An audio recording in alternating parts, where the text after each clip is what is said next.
Ridos, ma...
Champions, champions, ole, ole, ole.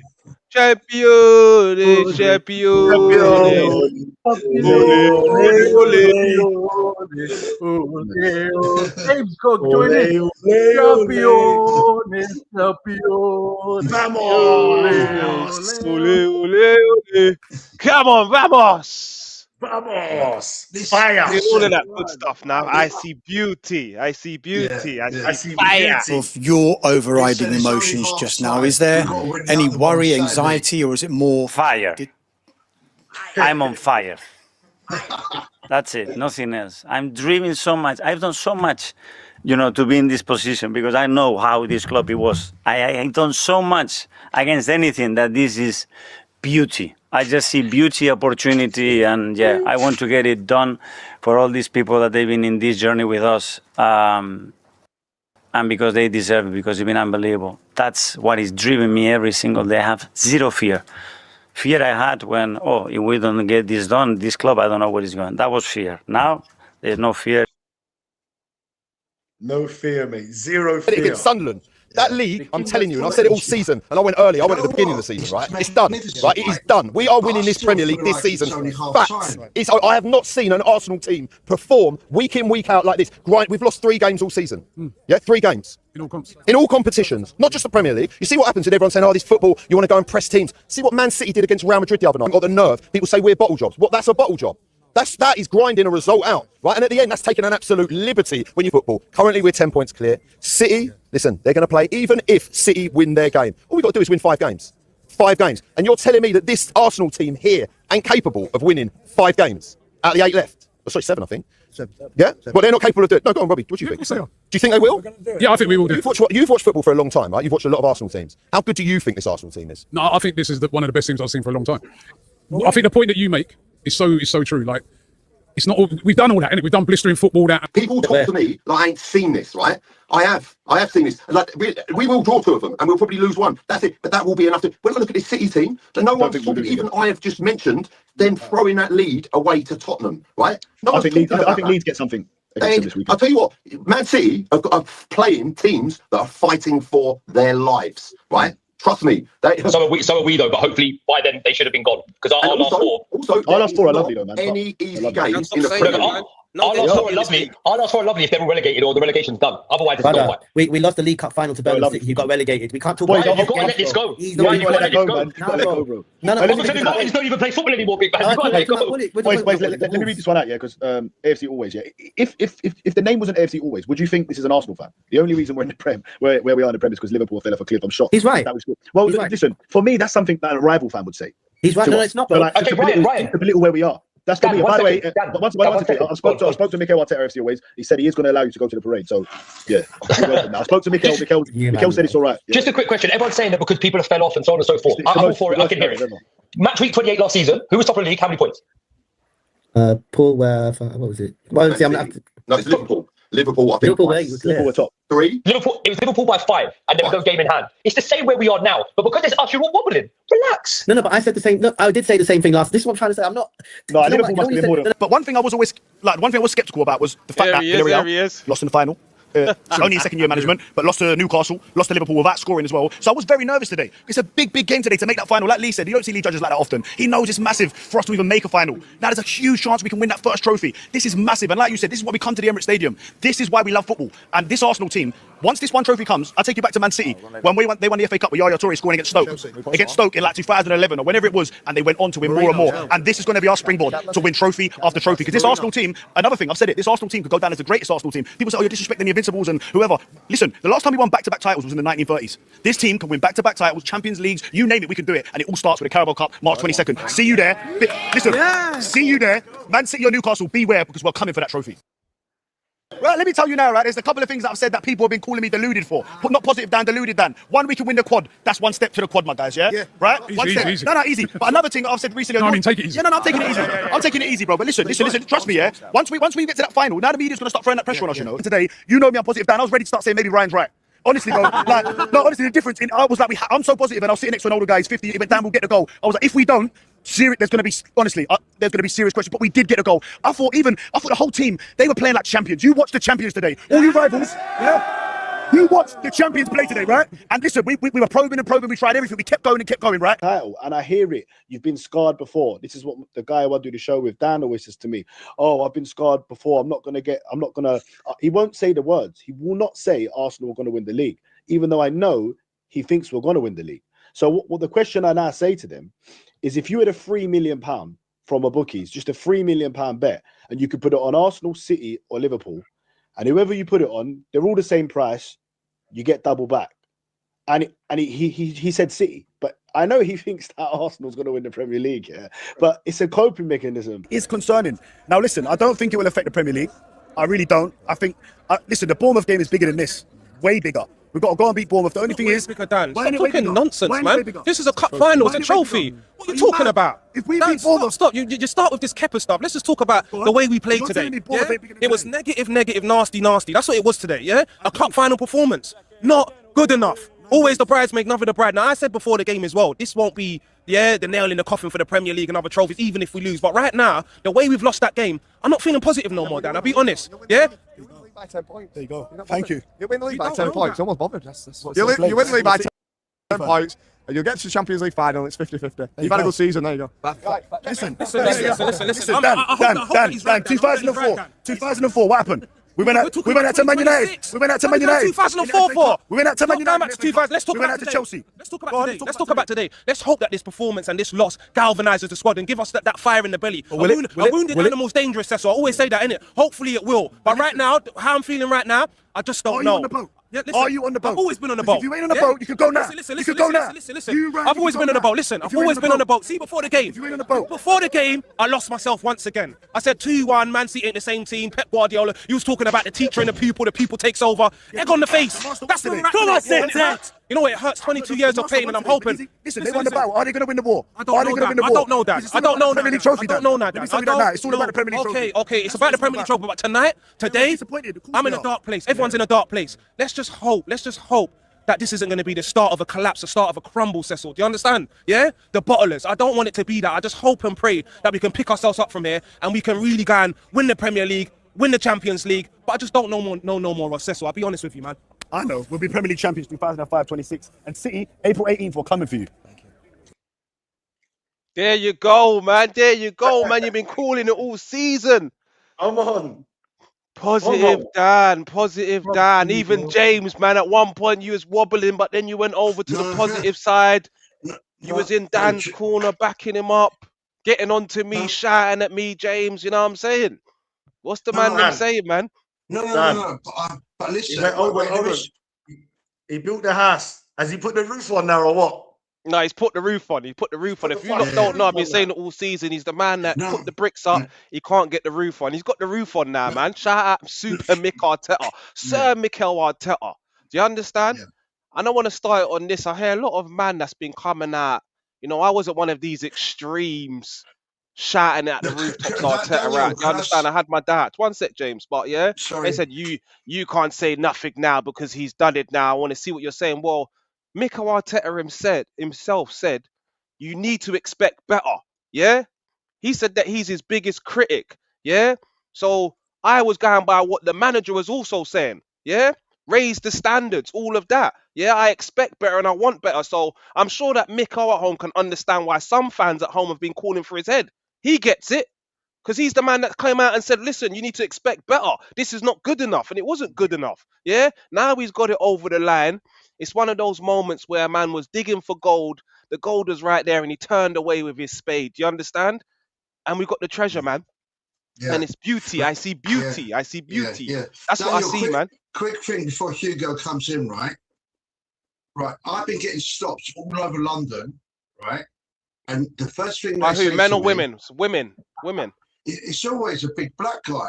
So I always ask them. What's always a big black guy? So I always ask them. I always ask Hold them on, three. I've missed something here, bro. What's going on here, bro? It's always So a I big always black ask- guy. What's going on? What's he So on I about? always- You need to so I rewind always- for a second, Middle, bro. man. I was daydreaming. No, he said. I said I get stops all over London, and Negative Dan said, "Is it men or women?" Right?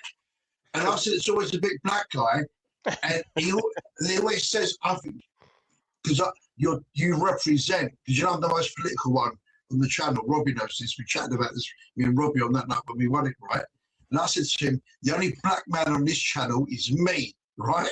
And then I said to him, I say to these guys because there's a vibe. Is your mum or your sister single? Anyway, right? But the big thing is this, right? I think because we're all old school, right? And although me and Hugo are older than you, Sue, not one of us here in this toxic, hated society have ever said we want the manager out. Yeah? What all these low-level IQs and these Hold people... on, hold on. Hugo Hold wanted on. him out. At the sorry. end of last season, I wanted his head, mate. I say it. Okay. Because Hugo I'm the wanted him gone oldest... 2 weeks ago. All right. Hugo was I'll saying speak- 5 games to go. We should get rid of him and get another manager. That's Get us true. over the line. Very quickly before Hugo comes in, I think because I'm old school, I'm the old git, right? I grew up where you don't sack managers, especially Arsenal, yeah? So I used to 30 me. Yeah, that's what I mean. Gonna start going And back. He'd done a double in 71 and all this, right? So if you criticise your manager, these people say, oh, does that mean you want your manager sacked? No, right? But you're allowed to express your opinion. Like with Wenger, it was complicated. It was the Cronkies. There's a lot of dynamics anyway. But basically, with Arteta, right, Come on, James. Get it out, James. Come on, mate. I even shocked Positive Dan on one of our podcasts. Positive Dan, do you remember when it was all of us on here, right? You look dark, Ryan. Right, and they said, wait, and they said, would if Arteta doesn't win any trophy, would you sack him, James? And I said no. Do you remember that, Positive Dan?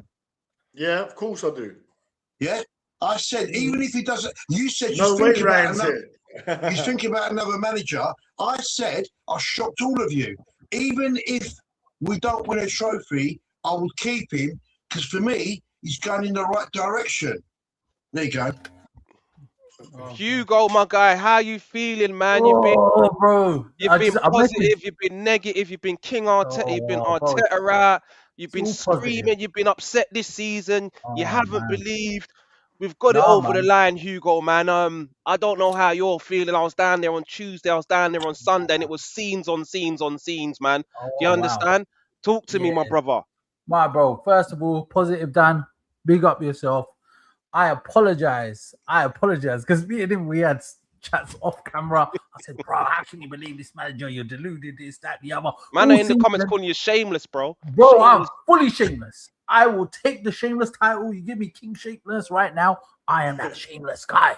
I will take that because Arsenal just won the league, bro. Like, you do not know how much this means, bro. And I'll be very frank with you. You guys are right. Even 4 or 5 games ago, I was worried that we're going to cock up. After that Man City game, I thought it's done, bro. I thought we're not coming back from this. Sack the manager, bring someone with experience in. We could still win the league. We'd still win the Champions League. I didn't think we'd even get to the final of the Champions League. But bro, after review, West Ham number 19. That was the moment, bro. That was the moment. After review, West Ham 19, number 19. As committing the fact, I knew, bro. I knew. Do you know what I mean? I am so gassed, bro. I can't tell you. Like, Where was you watching Bournemouth Man City game, Hugo? I watched it at home, bro. And as soon as when Haaland scored, I was like, oh shit, not again, bro. And then when Savinho went on the side and he could have crossed it in. Yeah. Bro, I was on my knees. And then when the whistle, bro, I just tell you straight, bro, I was crying like a pussy, bro. Like I was fully bawling, bro. You ain't gotta be a pussy if you cry, man. Bro, Seriously, I man. was crying so We much. waited 22 years for this. Yeah, bro, You know what? I haven't cried, surprisingly. I thought I would, but I ain't still. It's just been. Bro, You know I what I mean? cried on Marty. You met on I Saturday, cried innit, on Dan? Marty, bro. I went Yeah, on Marty. AFTV before I asked Marty, bro. I gave him a hug, bro. I'm sorry. I'm sorry. I was crying, bro. Like, you know what it is? It was the emotion, and it just becomes a pilgrimage. Like, I think every single Arsenal, like real ones, we have to make it to the Emirates, bro. It was just like it's in our DNA, bro. I called my brother up. I go, bro, I'm picking you up. His wife said, no, she can't go. I go, you're coming too. I picked them both up, went to Winchmore Hill, drove back, bro. Beep, beep, beep, beep, beep from Winchmore Hill, Palmer's Green. We went to Enfield, Southgate, Green Lanes, bro. And there was so many cars. Then it was finding parking at the Emirates, bro. That night, oh my God. They say there's 100,000. Real talk, you guys were probably there. Bro, there was way over 100,000. There was close to 100%. half a million there that night. And I think a couple of days ago there was even more people because I went there again. But bro, We couldn't even get to the Emirates. By the time me and my boys got down there, the police have locked off all the roads, so you couldn't even get into the Emirates. Barricaded all the roads. I know what the shortcuts in it, Dan, so I made it. Oh, you got in there? Did you guys make it on the Tuesday? Yeah, I was there on the Tuesday and the Sunday, but very briefly on the Sunday. Yeah. Because I just all right.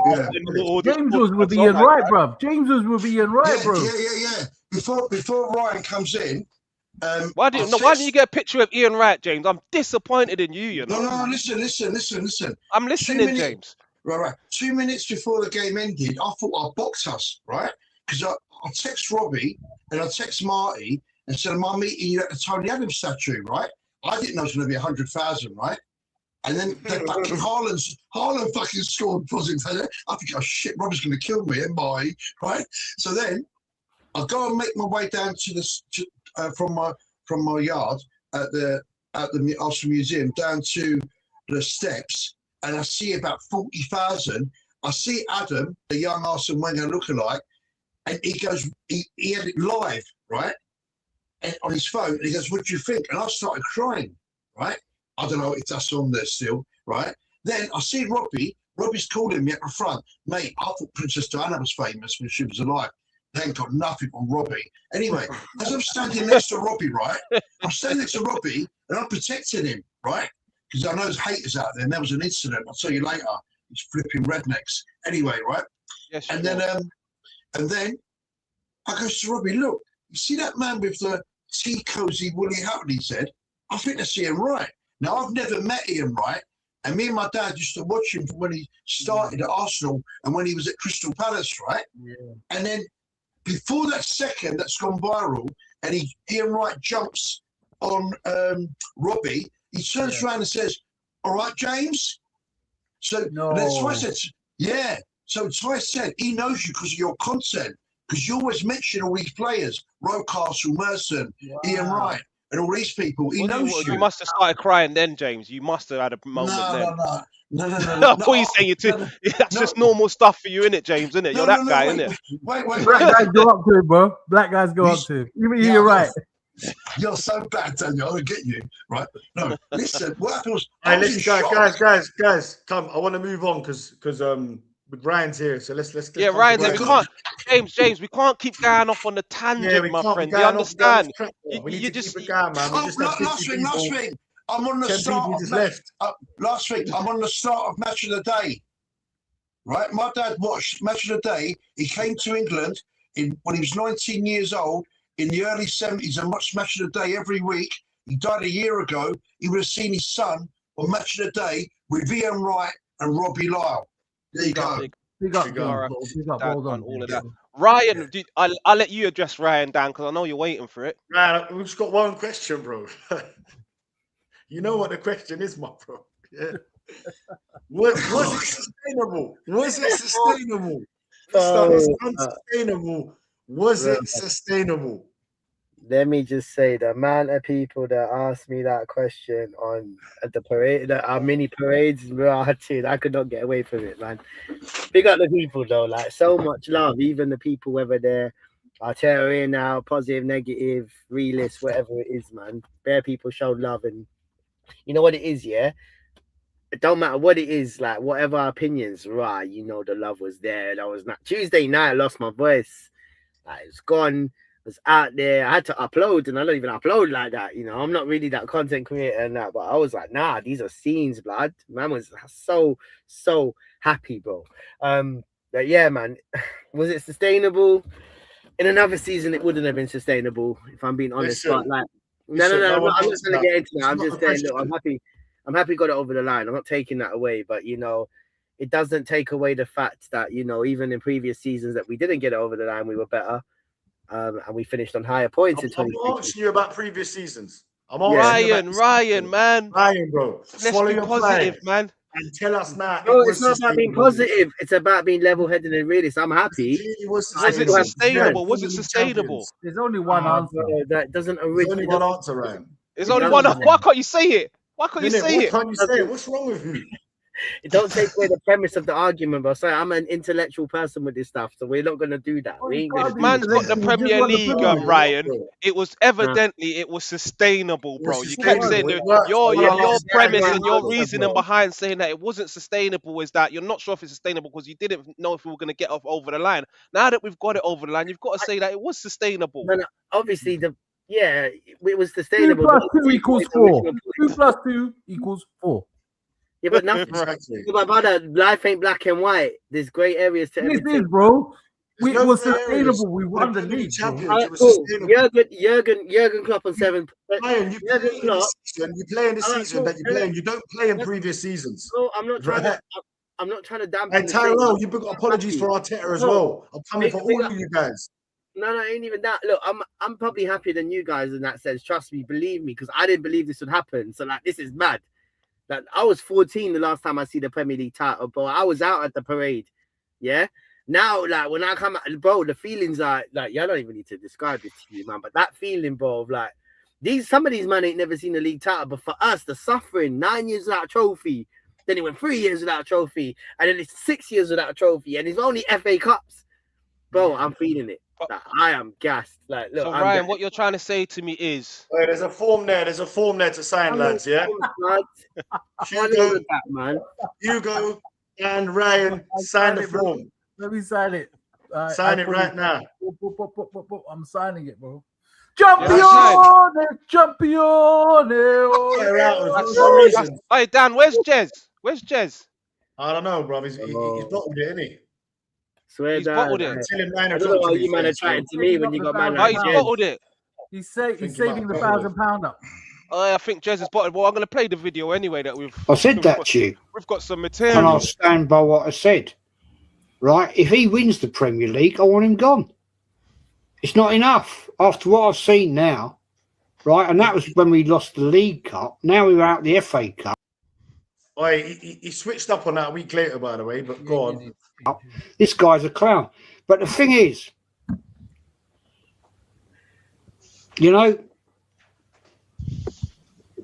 Arteta sexuals and the ones that support him will never admit when they're wrong. The leader's above you, Jez. Right, and look, I get it. Positive Dan, you ain't going to admit Arteta's a fucking shit ass because you've got your gig at fucking AFTV and you're not going to go against them because you know you go against them, you're out the door. That's what Fat Boy Robbie does. Right? And Nothing to do with that. Nothing to do with that. Ryan goes on AFTV. That's fucking bullshit, mate. No, Jez, I know it works. I'll have to back him a little bit. Don't bullshit, mate. Lee Judges you're talking absolute shit. You're talking absolute shit. The biggest flip-flop out. You're talking absolute shit. I am not. You will never. Well, Dan goes on AFTV with me. I'll tell you what then, fella. You turn round to Robbie and say, you're a twat. I don't agree with what you're telling me. I'm out. Go on then. Go do it. Why would I say that? Why would I say that? You won't, because you will go Why along. would I? Why would I disrespect? Why would I disrespect Robbie? This has got nothing to do with AFTV. Because you're an Arteta. Nothing to do with You all go along with the narrative. While my manager, like, I'm a normal sane fan, that while their manager has their team top of the Premier League, they don't want him out. Simple as that. That's normal. There's a lot of people. There's not many fans in the world. There's not many fans in the world. Any other club fan base that'll be that entitled, that'll be sitting there calling for their manager out while he's got them in the best position they've ever been in. Jez, you were in your 40s the last time we won a Premier League title. And exactly. And now Arteta could be the man to deliver the Premier League. So you should be thankful to Mikel Arteta. What for? Because he's going to deliver you the first Premier League title that you've seen in 22 years. Can you actually bet me £1,000 on that? Oh. Bet you £1,000 on what? £1,000 tonight on that one. What, that we win the Premier League? Yeah, bet me £1,000. All right, so if we don't win it, if we don't win it, I'll give you £1,000, and if we do win it, you got to give me £1,000. Yeah, well, let's sort it out then. Yeah, go on, let's go. Fucking hell, it's going off. Lovely. Go on then. Go on then. Lovely. All right, then it's on. Right. Where's my £1,000, Jeff? Pay up. Jez, where's Jez at, man? I was ready to send you.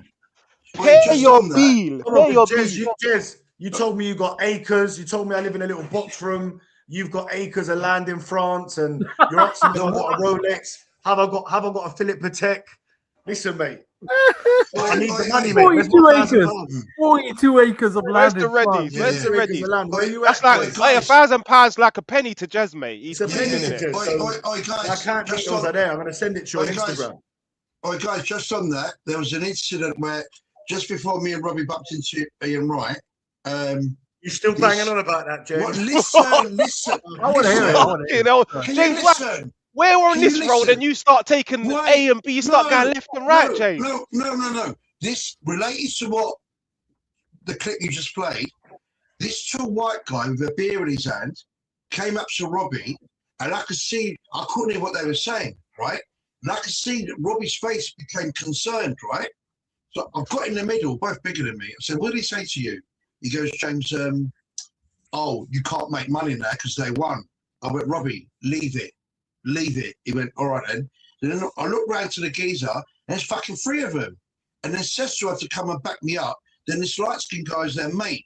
And me and Robbie and Cecil said to each other, fucking hell, mate. Even when you win the league title, there's always a couple of mugs, isn't there? They all have their beer. What's that got to do with Jez paying his £1,000? How does the two stories correlate, James? What do you want about, mate? What are we doing there? It shows. Dan is getting back onto Jez. That's what's happening right now, because I'm open to see my friend. All right, because you're a mere mortal, I have to explain it to you, right? It shows that we've been, even when you've just won the league after 22 years, there's people that don't like you. Like the way he was slagging off Robbie, and Positive Dan quite rightly defended Robbie. Do you get it now? Big up Robbie. Big up Robbie, by the way. Big up Robbie. All right, really, I'll send you an email later and explain it. Yeah. Robbie's one of the loveliest human beings on this planet. So what we saying, Dan? There was little back and forth with you and Ryan, man, and you said, yeah, don't come to the parade. I think you even said that to me at one point, don't come to the parade and all of that, man. You're my boy. Or obviously you would have been. Lucky. Would have been locked off. Well, Ryan was there Tuesday and Sunday, and Ryan, we said you had no issues down there, right? You know what, yeah? Everyone's been shying me. You know what? People have been telling me, you've been chatting the truth. Don't let no one say nothing, but enjoy this moment, yeah? And there's some people, there was only one you that tried to act tough but was walking away. I ain't gonna say too much in it on camera, but that's the only time, man. That's the only time. Listen, but other than that, yeah. Ryan, I go everywhere. I'm everywhere. I'm north, south, east, west, whatever. I get everywhere in London, bro, and I'm working. Look, that's why I'm in the car right now. I'm on here. Huh? Right. You're a little bit shameless. Am I shameless? Yeah, I'm shameless. You're a little bit shameless. I don't give a shit, bro. Oh, I'm out here, but my scarf's in the window, driving. I've been wearing red if I'm not wearing Arsenal. The tat's back out. The tattoo's back out. You get me? Like, I don't care, bro. I don't run. I'm out here. Doesn't mean just because I didn't believe doesn't mean I didn't want it to happen. That's a very key thing to say. Exactly. Listen, Ryan. I know though, bruv, man. They say you only go to heaven if you believe, you know. So really and truly, yeah. I don't believe. That's another question, bro. I don't You know believe. what I'm saying? So You'll get you into have that. something to believe with that. No. Ryan is a proper Arsenal fan, right? Ever since Hold I've known on. him, Before you go into a long one, James, I want to know when you saw Arteta, because I was at the Crystal Palace game. Thank the Lord Mighty that I was there and got to witness that moment. Was you there, Ryan? No, I didn't get to go to Palace, man. I didn't get to Yeah, go. He weren't allowed, Dan. He weren't allowed. He weren't allowed. Yeah, he weren't allowed. Right? So Mikel probably put a ban on him. But listen, when I saw the two people for me was obviously Saka, because he's been there from the start. He's the only him and Martinelli are the two players that were there from the start when Arteta came in. So seeing them two, especially Saka coming through the academy, same with Lewis Skelly, even though he's not played nowhere near as much as Saka, of course. But then obviously seeing Mikel Arteta get the trophy when they handed it to him, and he run over to the crowd, and it was a special moment. When you see that as someone who's been so critical of him, how do you feel in that moment? I'm just happy. Look, my thing is, I'm just happy the man got it over the line. Just because someone loses a title, just because someone wins a title, doesn't mean anything positive or critical, constructively critical is not true. You know what I'm saying? Just, he still played Declan Rice at right back. He still played, football that, dare I say, unsustainable. We got it over the line. It was sustainable. No, brother. We got it over the line, but valid criticism. We won the league by 7 points. Yeah, I hear it, but Manchester City were also poor. I'm not trying to take anything away. I'm just trying to make a point that the premise is still correct. It wasn't the most artistic way to win a league. We've seen league titles lost on 97 points, bro. I'm just saying we won it on 85 points. Yeah, they're different seasons, isn't they? No, I'm agreeing. Man United won the league on 79 points in 99. No. Two things can be true. I'm just trying to make a point. This was our season to run away with the thing. Liverpool last season won it on 84 points. I don't think they had a great season last season. I genuinely don't think. I thought they would have had a better season this season because they strengthened from that. At times last year. No, I'm just saying. We're the best team in the league, and Arteta has delivered us our first Premier League title in 22 years. Those scenes that you were part of with over 200,000 people doesn't happen without Mikel Arteta. He's going down in Ryan, you know me and you, we've been on the same page, Ryan. You need to stop this now, Ryan, man. I know this. We've won it, man. We won it, bro. No, it's not. I don't care how we won it. I have praised our 23-24 seasons. I praised that loads. I just said the only thing missing was a striker. We would have won it by 15 points. Yeah, I'm just trying to say, like, I look at bigger pictures. Like I said, Klopp's bigger picture. What being that we're in the Champions League final as well. No, I hear it. I'm not taking that away. You know what? One thing I'll give you: our Champions League form's been mad. Minus a few games nearer the end, our Champions League form's been mad. No one can touch us with that. Nobody. No games near the end. Will you change if we win it? Will you change if we win the Champions League? Will you say it's sustainable 100% if we win the Champions League? I think everyone. He's not gonna do it. No, bro. Let me land on this. I'm not a proud person at all. I don't give a shit about pride. I swear to God, on my life, I don't care. My thing is, I don't care. Even all of this. Dan and Hugo have apologized for their sins. They've apologized for their sins, and fair play to them. I can't apologize for what, bro. The premise is still correct about unsustainable. It is correct. But my question. Answer my question. If we win the Champions League, shape or form, you said. Big up everyone in the chat, man. We've got someone in there from Kenya, man. Big up the Kenyans. I like from Kenya, you know. Can I just say one thing? Kenyans, the Ugandans, everyone was going crazy. I love you, lot. Can I just say one thing on behalf of Ryan? Yeah, Ryan. Man is saying you're on the mushrooms again, Ryan. Wait, did you not see the scenes in Nairobi? You know, it was the parade in Nairobi was as big as crazy. Wait, did you see that in Nairobi, Dan? Crazy, bro. There was about Kenya, Nairobi, Nigeria, Indonesia. They all had Arsenal shirts on. It was a national holiday. You know, they do a national holiday in Kenya to pray for Arsenal to win the league every year. Wow. Do you know what? Bro. Robbie told me. That's a real thing. Robbie told me, Daniel. I pray after every prayer, bro. Robbie told me that in one of the We've got African another one from LA over here, man. Los Angeles, man. When my dad was alive, that's where he lived. I spent many years in Los Angeles, Orange County. Oh, really? Yeah, man. So my dad used to live in it. Do you know people there? Yeah, didn't you know that? Does Huh? that does that mean lived in Los Angeles, bro? Yeah. I didn't live there. I used to go over there for like 6 weeks, 7 weeks, innit? Oh, every summer. Oh, have you got a yard there? No, I haven't got a Daniel, yard there, unfortunately. No, we I could ain't. go do a Gooners therapy from there. Yeah, no, that'll be good. We could see the It'll be good. Lakers. We can meet all the women. Sorry, we could go see the Lakers. Anyway, listen. On Daniel, Only one thing on that dirty mind of yours, James, and I don't wrong you for it, man. I know the place that you're in. It gets dark, man. Don't worry. You know what I mean? Stop it. Just because you look like someone out of fame with that scarf on your head, be quiet. You know what? It's so hot. Oh yeah, it's so hot in the room. There's bare sweat under it, and I'm about to take it off. Bro, I've come down here. Take it off. Take it off. Right. Can I ask Ryan a question? Right. I think. Oh my God. I know that. Ryan is a proper gooner, right? He's been going Arsenal for years, abroad and everywhere. And as a non-white man, to go to areas where there's racists and everything, he is a gooner. He bleeds Arsenal, right? Now, he's allowed his opinion, but Ryan, I think I get you. Tell me if I'm wrong. I think the others are right. We won it and everything, right? But 2 points. At times during this season, every single one of us on this show has said that the side passing was too much, yeah? And we should have won the league. We should have won the league 2 months ago. Daniel, I can hear you. Right. We should have won the league 2 months ago, right? Oh, yeah, the other Dan. Ryan, listen. Yeah. I think I get you because your standards are high. Is that why, Ryan? Look, I'm of this opinion, yeah. If we lost the league and we play, let me give you a good example, the Carabao Cup final, yeah? Yeah. If we lost that going out fighting, cool. I just deep in how we lost that game. I'm deep in the fact there was no fight against Southampton as well. I'm just looking at, like, look, it could have been the other way around. And I think about this with the Invincibles as well. I don't like the way we went out to United at Villa Park with Skull scoring. I don't think it's also the when Van Nistelrooy dived, Rooney dived against Sol Campbell. Van Nistelrooy scored the penalty. I think back to these days and I think, okay, we could have done this right, could have done that. All of these things come back to me. I literally think the same with this.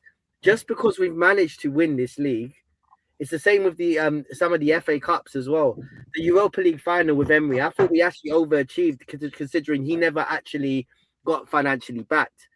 The actual final performance, besides the Iwobi, everyone can, hold their head in their hands. Hey, I mean, Ryan, I get what you're saying, my brother.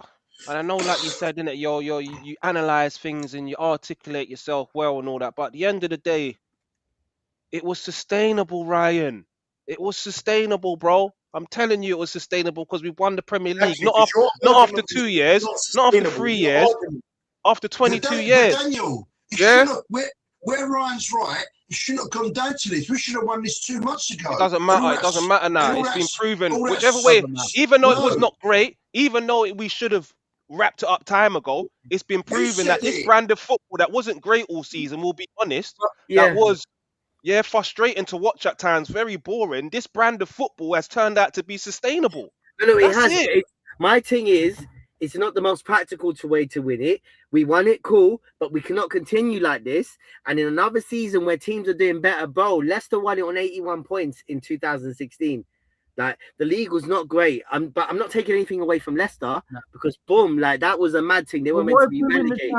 Right, you still haven't answered my question. I don't want anyone to Champions League will be the greatest achievement in the club's entire history. It will be better than anything. I want to hear his answer. It will be better than anything I've ever witnessed in my time. No, that's not my question. My question Anyone's time. My question is this. If we win the Champions League and we've already won the league, how can you say it's not sustainable? Exactly. Bro, like, it's not about that. No, that's just being stubborn. You just got to go, of course it was sustainable. The thing is, you lot are mocking the thing. Bro, you lot are mocking the thing in the sense that when I'm saying it's not sustainable, I'm just talking about practicality, bro. We cannot continue with this brand of football. Yes, we've got it over the line, but we cannot. There's been times this season, and there's been a lot of times, and I've never seen this before. There are games we've been actually quite lucky. Wolves at home, like, you know, is a very good example. We didn't even score our own goals. It doesn't matter what you're talking about. Bro, you're not listening to me. Bro, you're not really not listening. You're not listening. Bro, like, I need people. No, listen. No. Listen, let's not keep getting carried over with emotions. I'm not saying that. I'm emotionally happy. I'm celebrating probably more than you lot. I'm going crazy. My work lot are sick of me, bro. My work lot are sick of me. I don't. Big up the realist Lou, man. Yeah, Texas. I still don't understand. Let's say wait. Let me finish this point. Yeah, let's say next year we play the same way football, yeah, and we win the title again, and we win, I don't know, another major trophy. You can't, like, let's just say that happens. Will you still say it's not sustainable? Well, if it is, then at that point, it's like it's going to be very much more difficult for me to say it. My thing is, I don't think it will be. At what So point, wait a minute. There was an At interview what with point? you, Ryan, where you said where you thought we might win the league, that it might just be sustainable. Your word. You man should know better. Guiding off titles of videos is not a thing. Like, come on, you know. It might be sustainable. You said it. It might be but sustainable. there's context to everything, bro. Like, And the context was that if we get over the line and it's sustainable. Hugo, you're Ryan, probably disappointing me. Like, it's just there's Can I nothing just wrong say- with wanting to win this thing. Be happy we won this thing. It doesn't take away valid criticism. It doesn't take away valid praise as well when you lose something. It doesn't take that away. You know, even I'll tell you a good example. Manchester City away. In a good way, I was shocked that we actually at times went for it. But I was praising. I was annoyed with Arteta for taking Eze off, but I was praising. That's my thing. That is what I'm trying to say to you lot. Can I just say, I understand Ryan. Yeah, I understand Ryan. Right, put all the jokes to one side and about everything. Right, we did get it over the line. What Ryan's saying is, you can still win medals and cups, right? And it was proved sustainable. But what I think Ryan is saying, we have all said this all season. We've probably got one of the worst attacks in the league in Europe, right? That attack needs to be improved. One of the worst attacks in Europe. Nah, bro. What are you talking about, bro? No, we managed to score a lot of goals. We have managed to score a lot of goals. What I'm saying is, no, hold on. Let's read this out. Big up superstar ads. Arsenal scored 120 plus goals across all competitions in a single season for just the fourth time. Bear in mind, there was more teams in the leagues in these 30s and that, yeah? You know?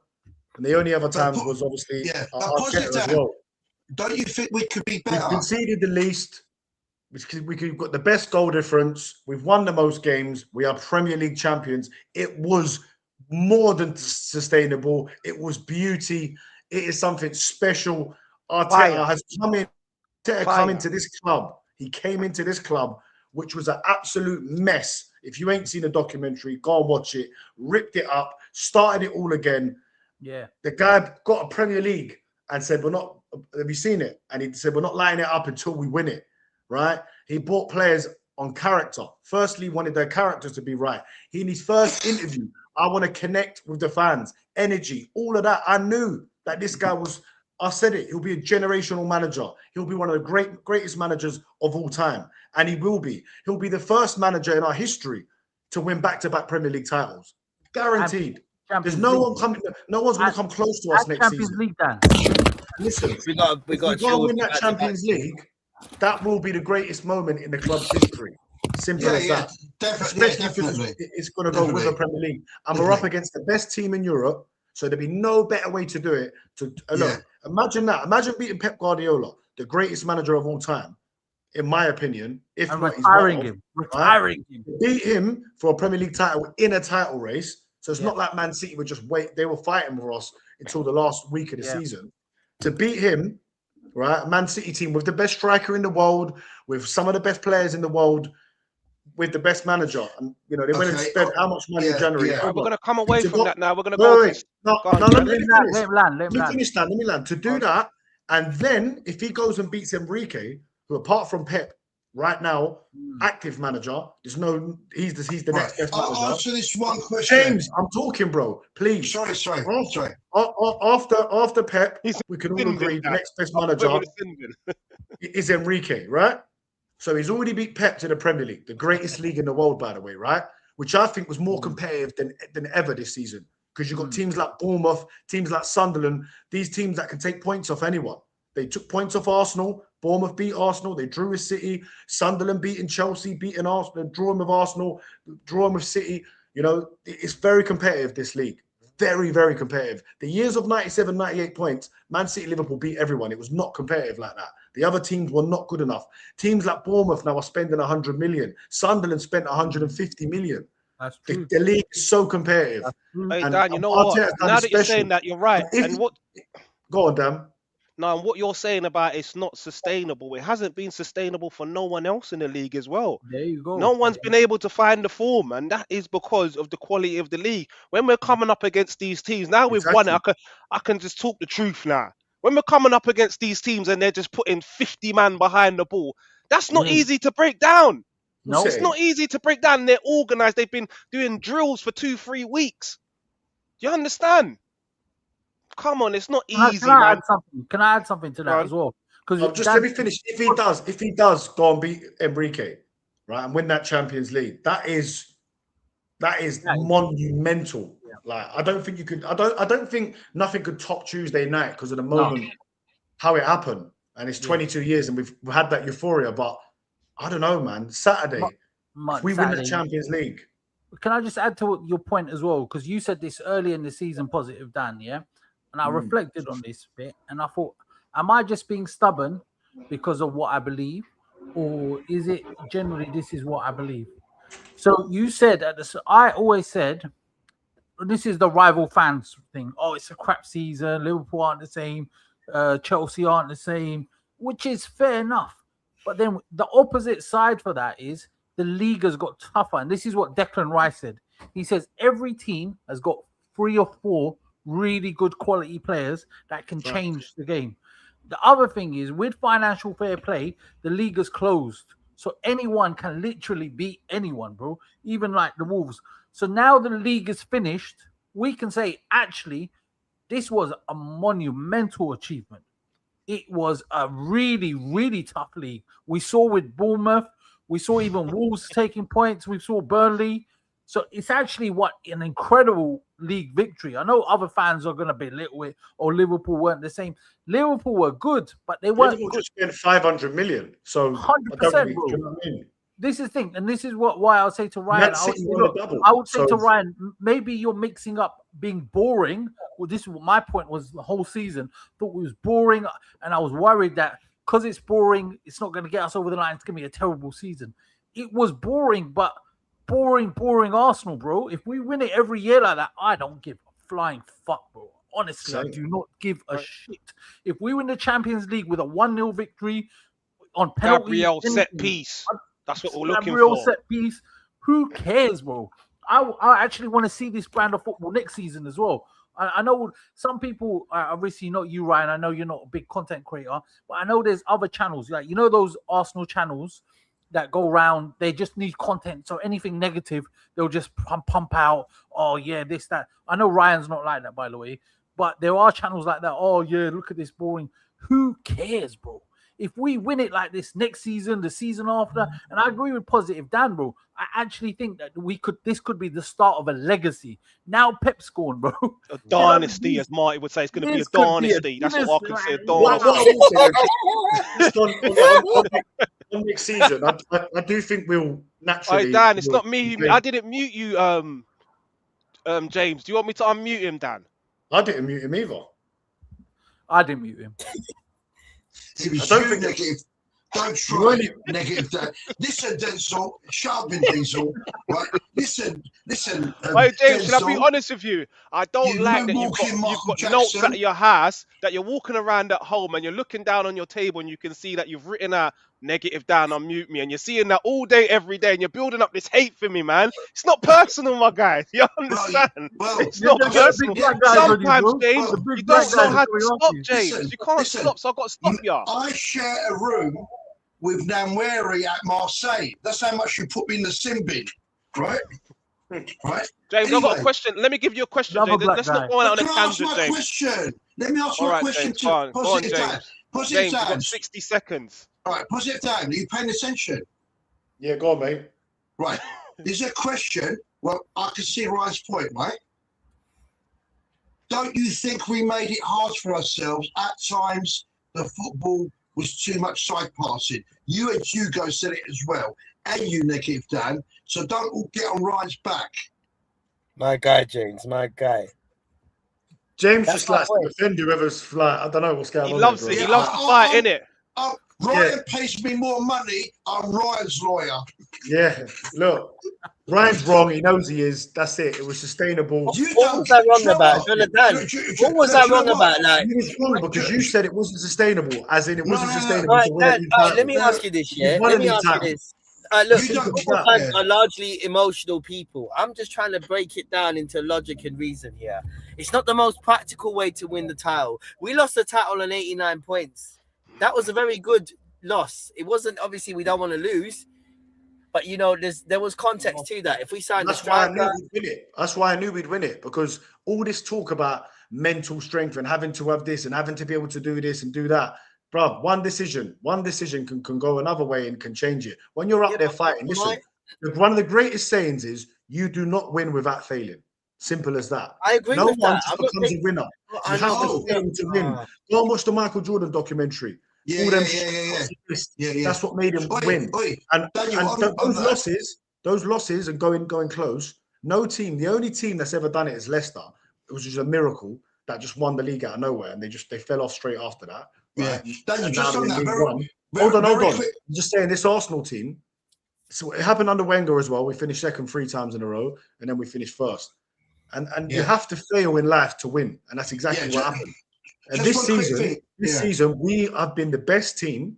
People questioned whether the football we were playing was sustainable. The only way it wouldn't have been sustainable is if we come up short. And then every person, including myself, would have said, you know what, it wasn't sustainable. Now, anyone who said that it wasn't sustainable has to turn around, have some humble pie, have some like humility, decorum, and say, you know what, it was sustainable because we won the Premier League. You can then go on to say, I'm not sure if it would be sustainable for 2 seasons. That's fine. But this season, it was sustainable.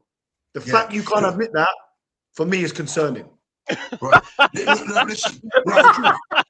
Stop picking on Ryan. Stop picking on Ryan. Oi, Bro, listen, I sat on here after so many of them games and got grilled. My face was all down red and that. I don't get it. I get it all the time. I get it all the time. Grilling me. Yeah, but I get it everywhere I the way go. we get it, it's malicious and nasty, right? That's how it is. People get onto me. This whole comment section, people were onto me. Do you remember Non-stop. that? People like me are the reason the club's failing and we're accepting mediocrity and all this bullshit. But I knew that Mikel Arteta, as Dan calls him now, Sir Mikel Arteta, I'm on fire, would get the job done. Fire. If he goes and does the unthinkable and wins that Champions League, boy. Right, quick thing. Boy, that's it. That's statue time. That's statue time. I've been forgetting to say it on AFTV all year, right? And on here, and I'm going to say it now. All these people that say second again, right? And Arteta we fell 3 times. My answer, which I keep forgetting to say, is I've been saying it in all my fan camps now about the cheats, right? I even made a song similar to LV, unintentionally. Cheats, right? Anyway, but basically, right? James, are you going to give us a rendition of the song? All these people that hate Arteta, right? We have played the last 3 years. We would have had 4 league titles, right?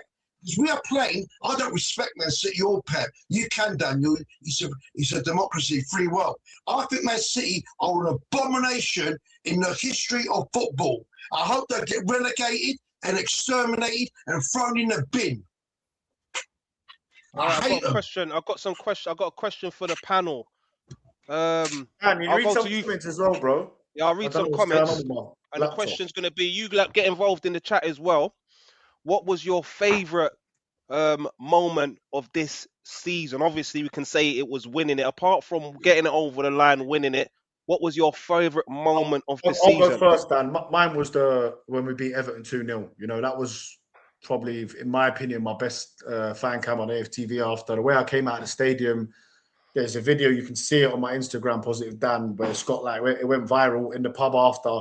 Reason being that we played Everton and obviously we beat them, and then Man City dropped points against West Ham. And we went 9 points clear, although they had a game in hand. But that was, for me, the moment. Because obviously, even though I believed we'd win it, you still have doubts throughout the season. Of course you do. We're all human. But that was the day where I was like, I just had that feeling in my chest and my body and that in my mind, thinking, you know what, we're actually going to win the league. And listen, it all changed quickly after that. And then the doubts, even me, bruv, like after we lost to Bournemouth, after we lost to City in the Carabao Cup, and then we lost to Southampton, even me, bro, I was like, what, fucking hell, it's happening again. Like, maybe all you guys are right. Do you know what I mean? And I was ready to put my hands up and say it. But yeah, that Everton game for me was obviously Max Dowman, a guy that's 16 years old, coming on from the academy. You can't get any better than that. Obviously, Gyökeres, the guy who had been criticised all season, to score, which was the winner, and then Dowman to come on and score that goal at the Emirates. That's my favourite game ever at the Emirates. Beats Real Madrid for me, but seen as, you know, and obviously it had the Bournemouth one before when Reece Nelson scored, didn't lead to us winning the league title, which was special. But that Max Dowman moment, a kid that was 16 years old to seal the game for us, to go 9 points clear in the Premier League, that moment can't be topped. That's still probably, apart from Tuesday night when we obviously won it, that's my best moment of the season. Ryan, we'll come to you next. Mr. Sustainable, man, what was your favourite moment to see? Let me just go through a couple of these. JT says, after review, that moment was crazy. I was there for that, Dan, and that's a close second, man, because that was crazy. That was mad. After review, in my interview after that game, I said to Robbie, the only thing that's going to get better than this moment here is when we actually win it. And yeah, that was scenes. The Eze hat-trick, that was another one as well. Hold on, breaking news, guys. Breaking news. Go on. Mikel Arteta named Premier League Manager of the Year. Vamos! Come on! Super Mikel Arteta. He knows exactly what we need. Gabby at the back. Gabby at the back. Arsenal's on the way to the Premier League and the Champions League. Gabriel versus Newcastle. Oh, yeah, that was massive early on in the season. Another one, Gaza, big up Gaza. Gabriel versus Newcastle. 4-1 Villa. Where's the apologies as well? Big up Sahal, man. We've had our little back and forth as well, man. 4-1 Villa. Yeah, that was massive. What was yours, Ryan, man? Do you know what? Moment of the season's a bit weird. I'll give you game of the season, first of all. Arsenal versus Fulham at home. I've never seen such a great, sustainable performance by our team. Gyökeres, link up, Saka. They said their man had beef. I was happy. If you want to talk about individual moments, I agree with the Gabriel one at Newcastle. I was actually, ironically, said it's not sustainable after that. I said it on AFTV, actually. It might have been the title, as a lot of titles are. But I said, look, guys, we can't win like this, keep winning like this. But ultimately, that was a time where Liverpool were looking like they were going to run away with the thing. And then we started to come back after that. So, like, I think that was the start of it. Obviously, like, I wasn't, you know, if you want to contextualize it a little bit, I wasn't happy with a lot of performances and that. But there's been some good performances this season as well. Can't take that away. Atletico Madrid at home, Bayern Munich at home. Moment of the actual season, Dowman against Everton. Like, forget anything about him scoring. It's just the performance, and that's why I was really upset that he didn't come on. Like after that, he didn't really play much after that. And but for me, I have to give it to Dowman, man. A man to take it, kid is taking the GCSEs, bro. That's I'm noticing, Ryan. No matter how positive the question is, you always seem to delve over into something a little bit negative, Ryan, man. We've got to get better at this, man. Trust me, my bro. After the Champions League, if we win that, I don't want to hear nothing, Ryan, but positivity, my guy. Yeah, because you said it. Champions League, we've been almost perfect in the Champions League. Yeah, we have. Yeah? But I'm honest, I'm saying it. We've almost been perfect in that. Our results have been, obviously, a couple of performances like Sporting and Leverkusen away weren't great. Sporting at home as well. But other than that, listen, there's no one better than us in the Champions League. And to be fair, like, there was a point in my time. There's no one better than us in the Premier League either, my friend. Yeah. I'm just talking about Champions League, but yeah, Yeah, there isn't anybody better than us in the Premier League this season. Like, but this Champions League, like literally, we have smashed our way to the top. It's a new format. They want to criticize the new format, but in the new format, we start playing more tougher teams. You know, it's not like before with the group stages and Ludogorets away and all that. Nah, none of these Ozil goals where they're trying to dismiss it as some any teams and that. We did a mad thing against Atletico Bayern. We can win this Champions League. Give me Mikel Arteta. I like that one still. Cup chasers, that was there. I hope, are you a girl or a man? Hincapié cheeks, that was your moment of the season. That's not, but that was turn your head away. That was crazy, though. That was crazy. I'm hearing Sky started showing replays and that. I'm like, right, man, how you man doing that? And Ben White tried to pull his shorts down again, didn't he? When we lifted the thing up. Allow it, bro. Allow it, man. There's loads of moments, man. Hugo. Yeah, man. Let's go on to Hugo because I know Hugo's going to be positive. What's your moment of the season, Hugo, man? I'm heading out after this one, quickly, but I'm going to listen to Hugo, But love, guys. Cool. Respect, bro. What about me? Respect. We still have next. To talk about James. You're next, my friend. We're gonna talk about a couple of things. So we're gonna guys, if you're watching the chat, we're still gonna talk about the parade. We're gonna talk about numbers. We're gonna talk about some transfers as well. Not too long, but stay tuned. So there's a few moments of the season, There's the final, There's a few moments of the season. I'm gonna mention something that I think probably changed the season that no one else has mentioned in the chat and no one's mentioned on the panel so far. It was that Eze's pass to Martinelli against Man City, that 1-1 draw. At the time, I didn't realize. I didn't realize how big that game was. I was actually frustrated because I think we should have stuck it on Man City. I know Ryan did as well in that game. But if you look back at that point, that wasn't just a point. That was, we're in this league. We're not giving it up. The fans went mad that day as well. So I think that was so important. If I ultimately have to choose it, it has to be after review. West Ham number 19. Committed that it has to be the moment of the season. I don't care who you are, bro. Like my brother's actually got that printed and put it on his wall. That's how big a call that was. And yeah, man, there was a few. Gabriel, like you said, Eze hat trick. That was one of the best North London derbies I went to. So we've had some. Yeah, it's been boring football, but within that, we've had some fantastic memories this season as well. 100%. James. One sec, James. James, one sec. You want to go on left and right again? What's your moment of the season, James, man? You was about to go left and right. I could smell it, my brother. I could smell it. You need to stop pumping iron in that gym. It's going to your brain. What's your moment of the season, James? Guys, I got to go, man. I got work in it, but love you lot, man. Right, I do come on. Whenever you lot invite me, I do come on. Don't listen to these comments. Right. As your new lawyer, I expect a check in the post.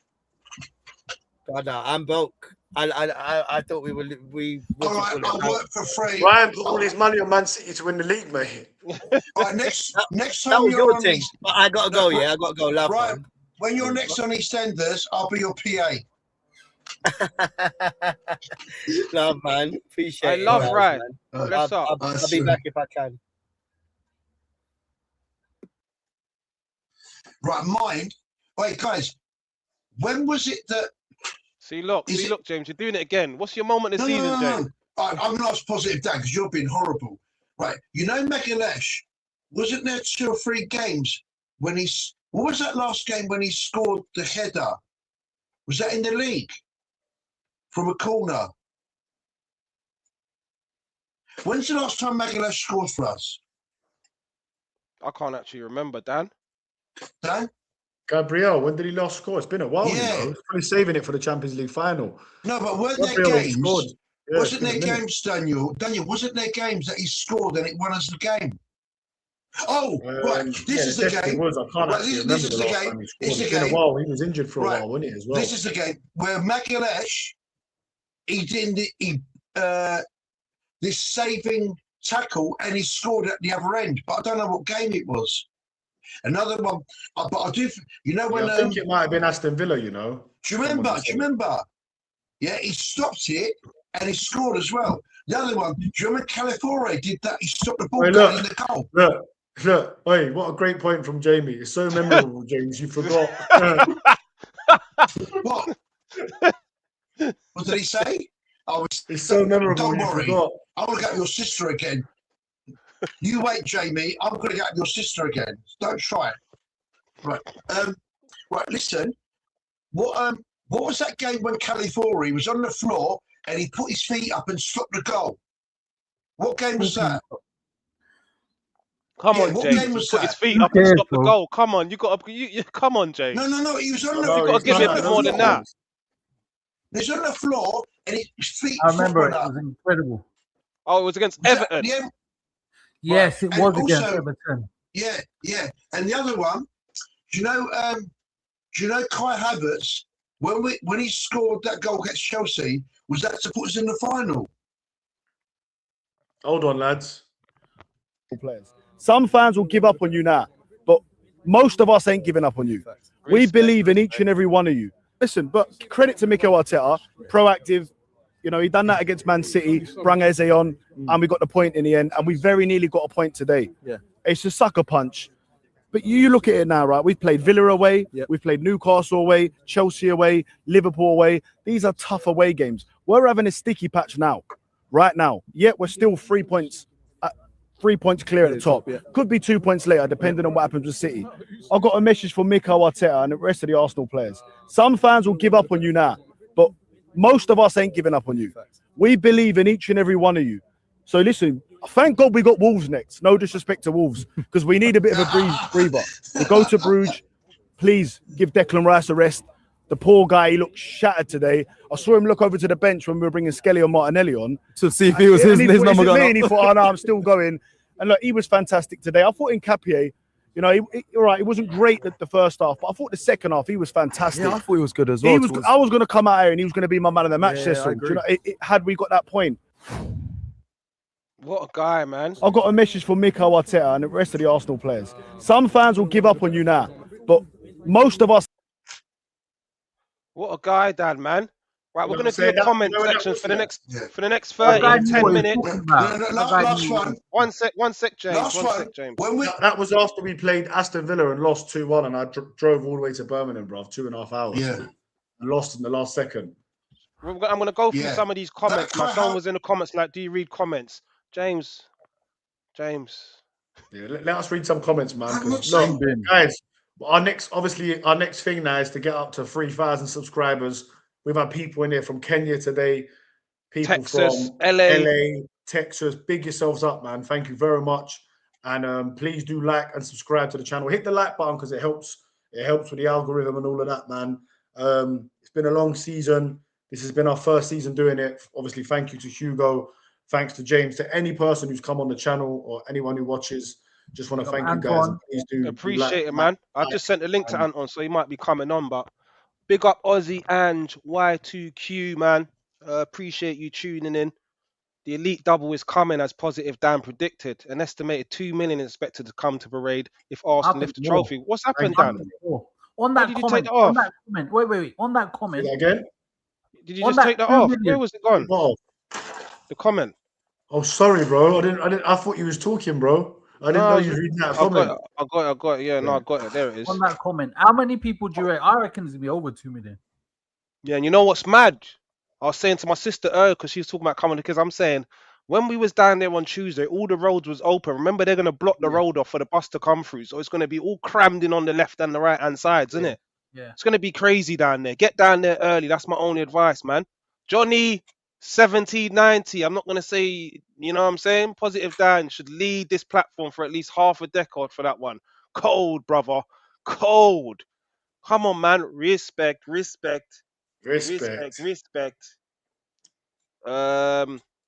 Big up English Prem 7. Yeah, get the likes and subscribe, man. Subscribe, man. It helps us. Appreciate it. Shout out to you, Positive Dan. I was wrong about Arteta. I'm happy to be wrong. Big up Arthur. Big up It Arthur. gets like that. That's Because not you know what hard. it is? You know what it is? See, last season, Dan said he was negotiate. going to win it. Last season, Dan said he was going to win it as well. But he was wrong. Yeah, and he was, you know what I'm trying to say? He took it and he just came on it. He came again. Do you understand? He's always believed. Trust me. Big up Cup Chaser says, big up the panel. DG2 champions. After review, all rival fans can cry more. Trust me. And West Ham are down. See you later. I was sitting there saying to myself about West Ham, you know, like, raw, I don't really want them to go down. But when I think about it, didn't they damage our title hopes a couple seasons ago? Mavropanos and them man there. Get down and see you later. Yeah? Everyone's an enemy, bro. Everyone's done us over at some point, you know. Everyone's an enemy. Get them down, see you later. Goodbye, West Ham. Yeah, remember when he scored that goal against us? It was 2-2 or something last season or the season before. Yeah, it was 2-2 last year. He's playing well. He's playing well for West Ham. We should have sold him. Yeah, he might come back up with another team, to be fair. Someone might sign him. You should ask yourself, am I usually right or wrong about things? Yeah. Big up yourself, everyone in the chat. Yeah. And we need a BG2 Greek boy champion in the says, team. Max Dowman, Ethan, MLS have more prems than Mr. Assist Bruno Fernandes. Facts. What do you lot think about Fernandes getting the player of the season, man? Yeah, that's not for me. The only one that I see as the proper one is the PFA one, isn't it? And he's not you're right. The players, Yeah, that's who the players. That's what counts the most. Not what some bunch of journalists or whatever. The players vote. No, I think Declan Rice will get that one. Yeah, there's been a big debate. There's been a big debate where Roy Keane has called him out, and he did. Roy Keane put on a Twitter a donkey, like what about and Bruno's come out and said, "Oh, they haven't understood my comment." When he got interviewed after a match, and he was saying maybe I should have passed more or shot more, whatever. And Roy Keane's trying to say, what is a great player now would have been a donkey in his era. What do you think about that? What do you think about that, Hugo? He's actually, I'm gonna watch it. I've saved it on Diary of a CEO on the podcast. He's on with Diary of a CEO, and he talks about this. That's the main title. What Roy Keane. So I'm gonna watch that. I don't know too much about the comment, but me personally, I think Declan Rice would be outstanding. But I think Bruno Fernandes. If I'm gonna just take off my bias right now, I've watched a lot. He has been outstanding. Like, we got to give credit. Like, just as a footballer, 21 assists. All right, be it the last one might not have been one, but 21 assists is no mean. Right, there's another theory, Hugo. And the reality is, let me just finish, James. The reality is that, like, after Amarin left, United have been on fire. They've been outstanding since January onwards. And we're lucky they had a kind of a falter. They're going to be a couple of players. They get a couple of players. Like, I'm hearing they might be going for Tonali, a couple of others. They're going to be a real force next season. It could be Arsenal-Man U rivalry reunited. But on that, I watched Turkish. I watched Turkish, Daniel. Hugo. I watched Turkish on the Big Six, Grizz and all that, right? Matisse and that, and Saeed and Toby. And what they were saying, right? And I can see what Turkish is saying. The three Arsenal players that are up for all these awards are Raya, Saliba, Rice, and Magalhaes, right? And what Turkish was saying, if he gave it to someone, he'd give it to Magalhaes because he's been effective in both boxes on the pitch, right? But how can Man United, who have had hardly any games, with Bruno, win an award over one of those Arsenal players? What are you saying? That's rigged. It's free. We don't care about Sky Sports and what they got to say anyway, man. They're haters. Who's your favorite Arsenal player this season, guys? Who's your favorite Arsenal player? Who do you think is our best player? James. David Raya. Right. David Raya. I'll say it's a distress. David Raya. I would say David Raya as well. I think David Raya. I think you're right. Raya. What do people in the comments say? World class goalkeeper. Raya could go down as being Arsenal's greatest ever goalkeeper. I'm telling you. And big up Kwaku, he says Arteta until 2045. Flipping hell. Well, he's got credit now, bro. He's got another 6 years of credit.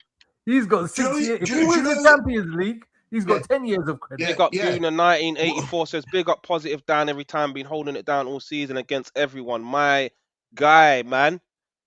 My fucking brother. Big up, man. Guna 1984, man. Appreciate that, man. Means a lot, bro. Thank you. Yeah, because you know what, Dan? You have taken a lot of views. Sometimes this comment section over here has been vicious, man. It's vicious to me, bro. No, it's not just that. No, Daniel, the worst, right? Wait, I'm still, bro. I've only had one apology, you know.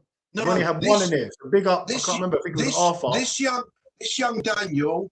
I've apologized to you, Dan. Right. No, I know you have, my friend. I'm talking in the chat. Right. This young Daniel, right, I've seen him on so many shows, right? He's been going on more than you have, like work or whatever, right? They just like gang up on him, man, like a pack of wolves, right? Every show he goes on. And I wish I was on there. This Greek God would fix them. But anyway, they're so nasty. And when they make it personal, Daniel, it shows they lost the argument. Yeah? When they make it personal, it shows they lost. They can't argue facts. Yeah? What you've done is brilliant. Thank you, bro. Come on. Respect. What are we saying about the Champions League final, my friends? First of all, where's everyone watching it? Me and Dan will be in and around the Emirates. Hugo, where are you watching it, bro? James? I'm bringing my kids down. So I'm going to Derby to pick up my boys.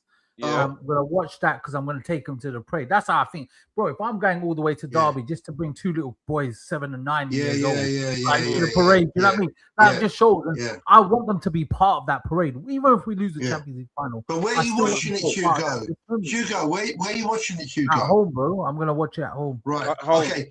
Daniels, did you manage to get a ticket for the Emirates to watch it there? No, I didn't bother with that because I'm gonna watch it when I watch. Look, I've got flights booked for Budapest. So listen, if anyone's watching, bro, and you got me a ticket, get me a ticket. But listen, it doesn't look like I'm gonna get one. But look, I'm happy now. I'm kind of at peace with the fact When that. will you know, Daniel? Oh, James, you never let me finish, do you, bro? Sorry. Sin bin. He's in the sin bin. Bloody hell! I go to answer his question and he just cuts in. I was all saying about Budapest. I'm kind of at peace with that. I don't have a ticket because I got to see Arsenal lift the Premier League on Sunday, which was a surreal experience. So with the Champions League final, I could have got tickets at the Emirates to watch it, but only of 2 or 3. So I'd rather, then I've got to choose and go with my dad and leave my brother or sister out. I'd rather watch it with family, with Dan, with everyone. All the people that I've grown up watching Arsenal with. So I'll be watching it in a pub unless someone pops up with a ticket last minute for me. But yeah.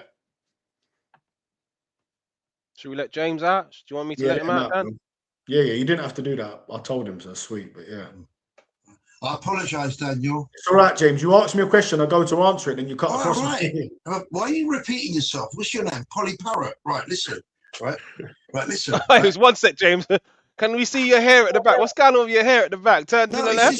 Let me see. It's thing. It's this. Fucking hell. Don't diss my hair, man. I'm not so rubby about you lot. You lot are naughty, right? Right, this is the best show. Danny DeVito. This show has got the cream of AFTV, right? Anyway, let's go on with it. Now, I'm going to watch it with my Caribbean cricket team in the Bronx of London in Wood Green. Yeah? So I'm going to watch it down there. But Daniel, sorry, will you stop laughing? You're not professional. Let me put myself on this sin bin once. Let me put myself on mute. Oh, that's funny. Wait, Daniel, what's happened to the rock tune? What happened to the rock tune? I'm going to get you back for this, Hugo. Sorry, bro, I just read the comment. The comment said, "Big up James's barber." Right, listen. What's happened to the rock tune? I don't care what you think. That one. That didn't drop. That didn't deliver very well. Why aren't they listening? Daniel, hey, what was the question anyway? Lads, have a look at that. There he is, the great man. The great man, Super Mikel Arteta, Manager of the Year, Premier League winner. Guys, I want to ask you a lot of question, right? So apparently, let me just take it off the stage. So apparently tomorrow is going to come out. There's been clips of the overlap. They've done a special with Arteta. I think a couple of players get interviewed as well. I think Josh Kroenke's there. It's in the training ground. It's with Ian Wright and Gary Neville. Now, there is a video going around. It wasn't meant to, someone's leaked it. And I don't know if you guys have seen it, but Arteta says we're going to be European champions. He goes, we're Premier League champions. We're going to be European champions on Saturday, which I think is great. Whether it was meant to go out or not, surely that's the message you want to be sending to the players, the fans. Yeah. And apparently he doubles down on it and he says it in this in this in the overlap, which is it's due to come out tomorrow, guys. So look out for it. And apparently he says, you know, we're going to go on Saturday and win the European Cup. Now, there's been some fans of why is he saying that's going to motivate PSG?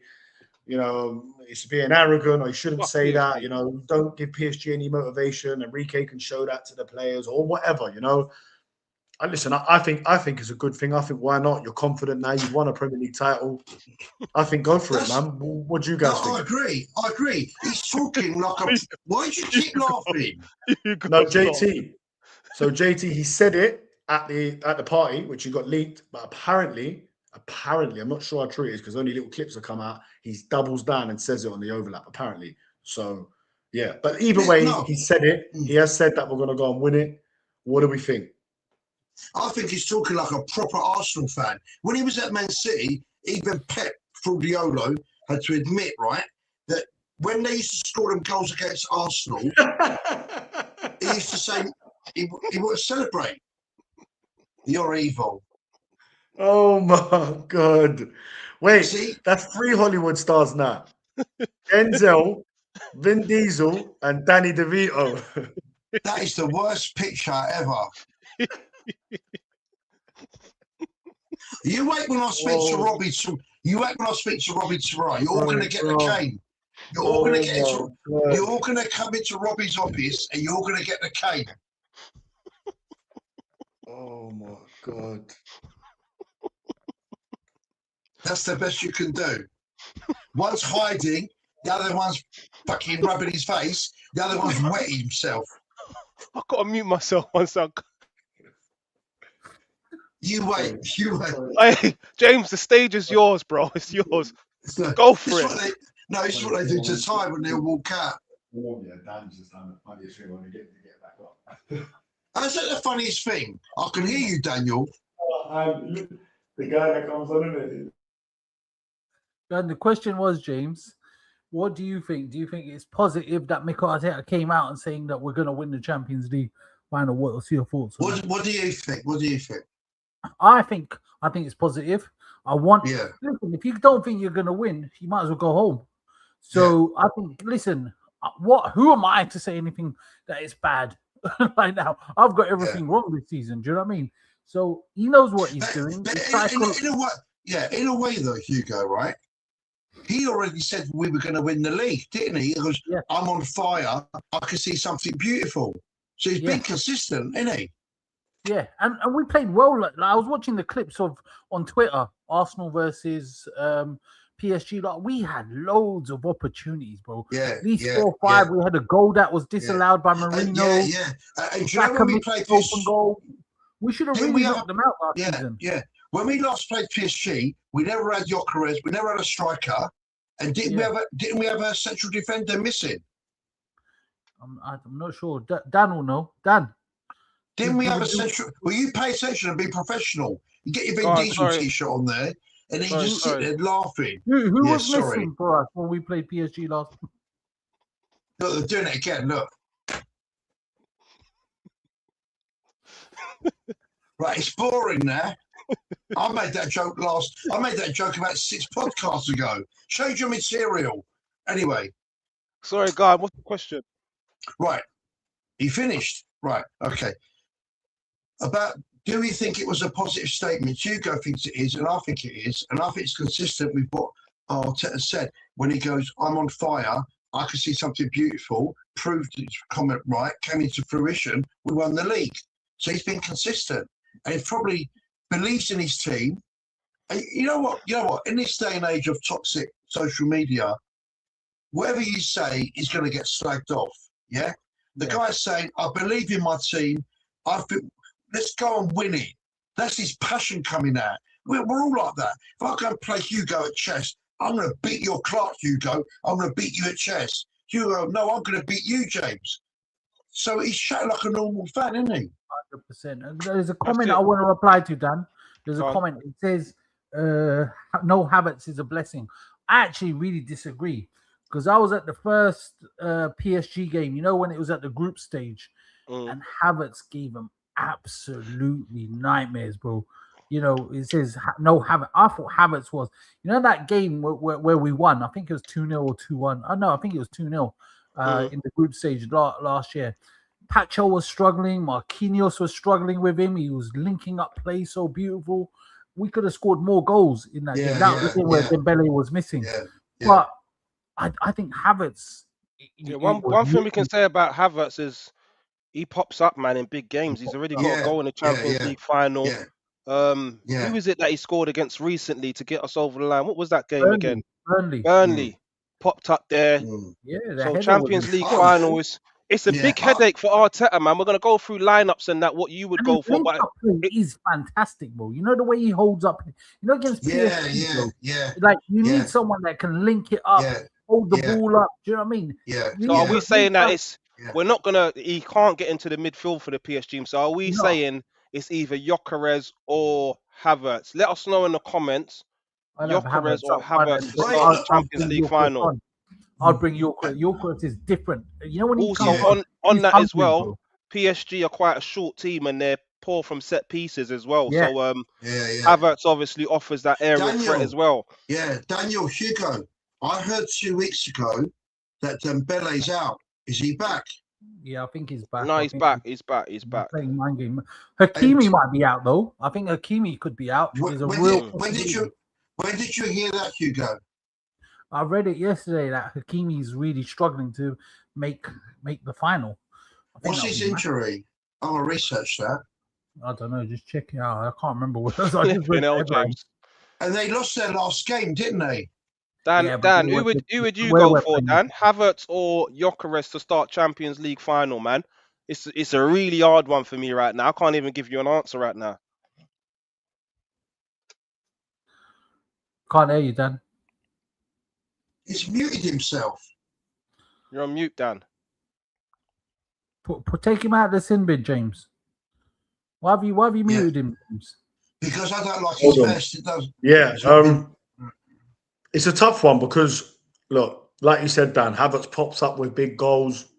Again, we all get things wrong. I got it wrong with Victor Gyökeres, and I said after the Man City game that I wanted to see Havertz starting every game after that because I thought he was excellent in that game. Although he didn't score his chance, but he scored one goal with the press that we ended up scoring. He missed two massive chances, but and I said I wanted to see him starting, and then obviously Gyökeres comes in, scores against Atletico Madrid in the away leg, and then he goes and scores 2 goals against Fulham. Was probably man of the match, and I thought he was probably man of the match against Atletico in the home leg as well. Although there was loads of great performances today, but so I think it's really, really tough. But I do have to say, and everyone knows I'm a Kai Havertz fan, and look, he scored in the Champions League final before, and either way, I don't think there's really a wrong decision to make because I think if you start with Havertz for 60 minutes and then you bring on Gyökeres coming on against tired defenders, that could work, and also the other way around. If Gyökeres is on and he's having a quiet game, Havertz could pop up and get you a winner. The way I see it is, hold on, James. The way I see it is one of them will probably play 60 minutes and one will play 30. So, unless I think whatever the score is, if we need a goal, he's going to change it, and if we're winning 1-0, he's going to change it for fresh legs anyway. So, I think one of them's going to play 60 and one's going to play 30. If it was down to me now, just because of the form of Gyökeres, he's got 21 goals this year. And, Havertz, for me, he's had injuries. He essentially scored us the winner for the Premier Dan, League. do you think it's not telling that he brought Gyökeres on against in the last game of the season, Crystal Palace? Or maybe he's saying I can risk Gyökeres because I'm not starting him anyway. Do you think he's already made his mind up based on that sub? Or do you think I don't think he'll make his mind up till the night before the Champions League final, Dan.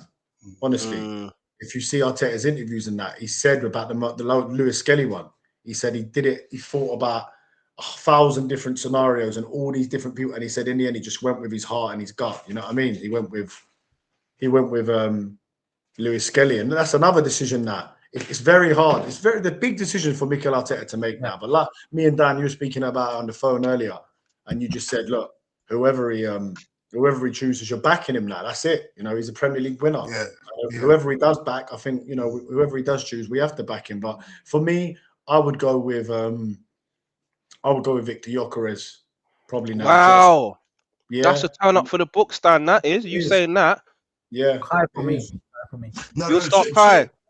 Yep. 2 points. One about Daniel and one about the striker thing. First of all, Daniel, you're being too harsh on yourself because you supported Gyökeres when everyone was against him. Do you remember, Daniel? Yeah, at some points I did, but there were times where I Do you remember, Daniel? Who did that? Daniel, do you remember you supported Gyökeres when everyone was against him? Yeah, you supported Kai Havertz. Yeah, you're being too harsh. Now, I think the key is what style of football and strategy that Mikel Arteta chooses to decide to play in the final. Gyökeres is on fire for Sweden and for Arsenal, right? And we're now worked out how to get the best out of it. Have another player up there, like I've been saying with Robbie on AFTV and all that, right? You need another player up there with him, right? Now, the big question that we have to address tonight, which Arteta will be addressing, since he's brought Skelly, since he's brought Skelly into midfield. Well, Anton's got 2 minutes, James. Just be quick because Anton's only got 2 minutes. Quick. Since he brought Skelly into midfield, we're more free-flowing. We've got an international superstar in Zubimendi, who won the Euros with Spain, right? Who are favourites one of the favourites with France in the World Cup. Now, does he resort back to Zubimendi? Does he keep Skelly there, box to box, right? Now, when it comes to Gyökeres, he's been on fire. Or does he go, Havertz scored the winner in Champions League for Chelsea before? This is a big thing to decide. 100%. I agree, man. There's massive calls to be made, man. Massive calls. Massive calls. Let's go through it anyway. Let's just come to Anton. Thank you for coming. I see that you're out and about. You still managed to come on. You know, we appreciate you each and every time. I know you've been here battling with me. You and Positive Dan have been on the same page. You've always believed. We've had some apologies already. Hugo has apologized, but Ryan couldn't do it. Ryan didn't say that. It's not sustainable. Yeah. Yeah. So, Anton, you have to sing the Championes song before you allow me. Come on, guys. The champs are in the building because that's what everybody should be addressed as from now on. No, don't let anybody call you by your regular name. It's now champ. Regardless of if you were Arteta in or Arteta out, we're all champs. And so when you try to get together. Yeah. So when you come into London, coming in October, I'll be there for about a week in October. We should all meet up. We definitely will. Let me come to you on that point because I know that we've even had battles about Gyökeres, Anton. Man, seriously, you've been his biggest supporter. You've believed in Gyökeres. You believe that he's always been the truth. So I'm going to give you a couple of things. Who would you start? Would it be Havertz and or Gyökeres? What would you do with the right back situation? If Timber, let's say that he's got to fitness, would you risk putting him back in at this sort of game? Or would you say that nice too? He needs some match fitness. Are we just throwing Timber back in there if he's ready? And who starts in your midfield as well? Is Zubimendi coming back in or is it Skelly that we're going? What are you doing? Let us know what you're doing, Anton, because it's a big. What I'm doing is this is one of the best teams there is in Europe. They are dangerous at all three levels. PSG. So you have to have the stability in your midfield. You can't really fuck about there. So it has to be Zubimendi and Rice. Back to kind of what we've been doing for most of the season. I think Zubimendi has been well rested in the last few games. I think it has to be them. Timber, you have to play because Kvaratskhelia for me is the best player in the world today in terms of attackers. I don't know if Mascara will be able to. Even though Timber hasn't kicked the ball, you would still risk it and just throw him in there. You know what? 100%. It's the last game of the season. Like when you done. Like I'm just creating a debate, Dan. I'll do it as well, but it's risky. What are we risking? Because that's it. That's the last game of the season. You know, if he gets injured again, we got months until we start up in August. Who cares about Holland? Yeah, exactly. So let's just say, but if he comes in and he gets cooked by Kvaratskhelia, which he could get cooked by him even if he was fully fit, are we going to sit here be saying, wait a minute, maybe he shouldn't have started, or we just, fuck it, let's just go with Timber. It's better than Mascara anyway. I say you fuck it, go with Timber. I think you go with him. I think you have listen, These players, yeah, a lot of what these guys say as well. Another thing that a lot of these players say, I saw something the other day, and it made me think of, in particular, Shane Gooner, and people such as him. Oh, Mr. Performative prick, Shane Gooner. Yeah, no, Yeah, you know why? No, hold on, James, you're doing it again, mate. Yeah, I've done it, Dan. whenever I go to speak, mate. Yeah, like what they said is that he's brought. Because you know what was another emotional moment for me the other day at Crystal Palace. I don't know why it got me, right. Was when Ben White come to collect his medal, and he was on his leg was bound. I can't remember if he was on crutches or not, but he was limp, whatever. Anyway, you could see he was in a little bit of discomfort. And all the crowd start singing Benny White, White, White, and he was there from the start, one of our first signings, you know, and we was called too soft that game at Brentford, and we lost 2-0. And you know, he's been excellent for Arsenal, and he's put his body on the line. And this is what a lot of fans say that, you know, when Arteta does well, even he ruins players. He's ruined Saka. We're now seeing Saka come back into good form. He's ruined Ben White. He's ruined all these players. They say he's ruined, right? And John Terry come out and said, out of 730 games, I only played 5 of them while I was fit. He said he was only fully fit 5 times. And he played when he was sick, used to get injections in his foot. And that is why he's a legend. And that's why Ben White will be an Arsenal legend, because isn't that what you're supposed to do as a football player? Put your body on the line for the club.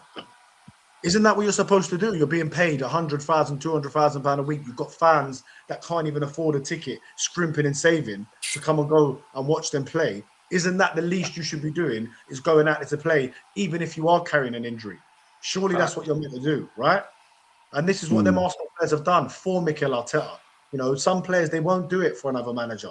They'll tell I'm sick, or my legs are hurting too much. And that's the difference between top players and players that are just there for the paycheck. And you can see Ben White, he's not even into football. He doesn't even watch football, the guy, but he loves playing for Arsenal. And Mikel Arteta has created that at Arsenal. If you haven't watched that documentary, the first one, the Amazon one, you can just see what he was doing there. That's when I knew, you know, I liked him. I only saw press conference. On this comment, should I tell everybody? There's a new one coming, isn't there? That's not a Fab bomba. That was an Anton bomba about 3 days ago. My mate what? Stan told me, hey, dude, just want to I announced it live on here, Anton, earlier. No, but Anton's saying that he was talking to Stan Kroenke and he knew from before. No, Stan Sports. So I've got my mate. I'm not going to say his name just because, you know, he's getting in trouble. But yeah, he told me, he said, hey, just heads up, to do you a bit of a favor. Your boy Mikel Arteta won the vote for manager of the season, so it'll come out soon. I think that was going to be pretty obvious, though. Who else was it going to be, Anton? Let's be honest. I mean, Athletic called this Regis Labrie the manager. Arola. Yeah. So. Emery. There was a few other Emery won the honourable mentions. To be fair, man. I mean, Regis Labrie brought him up from the Championship and then brought him into the Europa League. So, like, I think he would have been well deserved if he would have get it. But Arteta. I want to come back to your point on Zubimendi. I don't know anyone else who feels that way, but I can't see Zubimendi anywhere near that team against PSG. The thing is that you have to realize that you need to have a team that is capable of being really good defensively and off the ball. And he's not good defensively, Anton.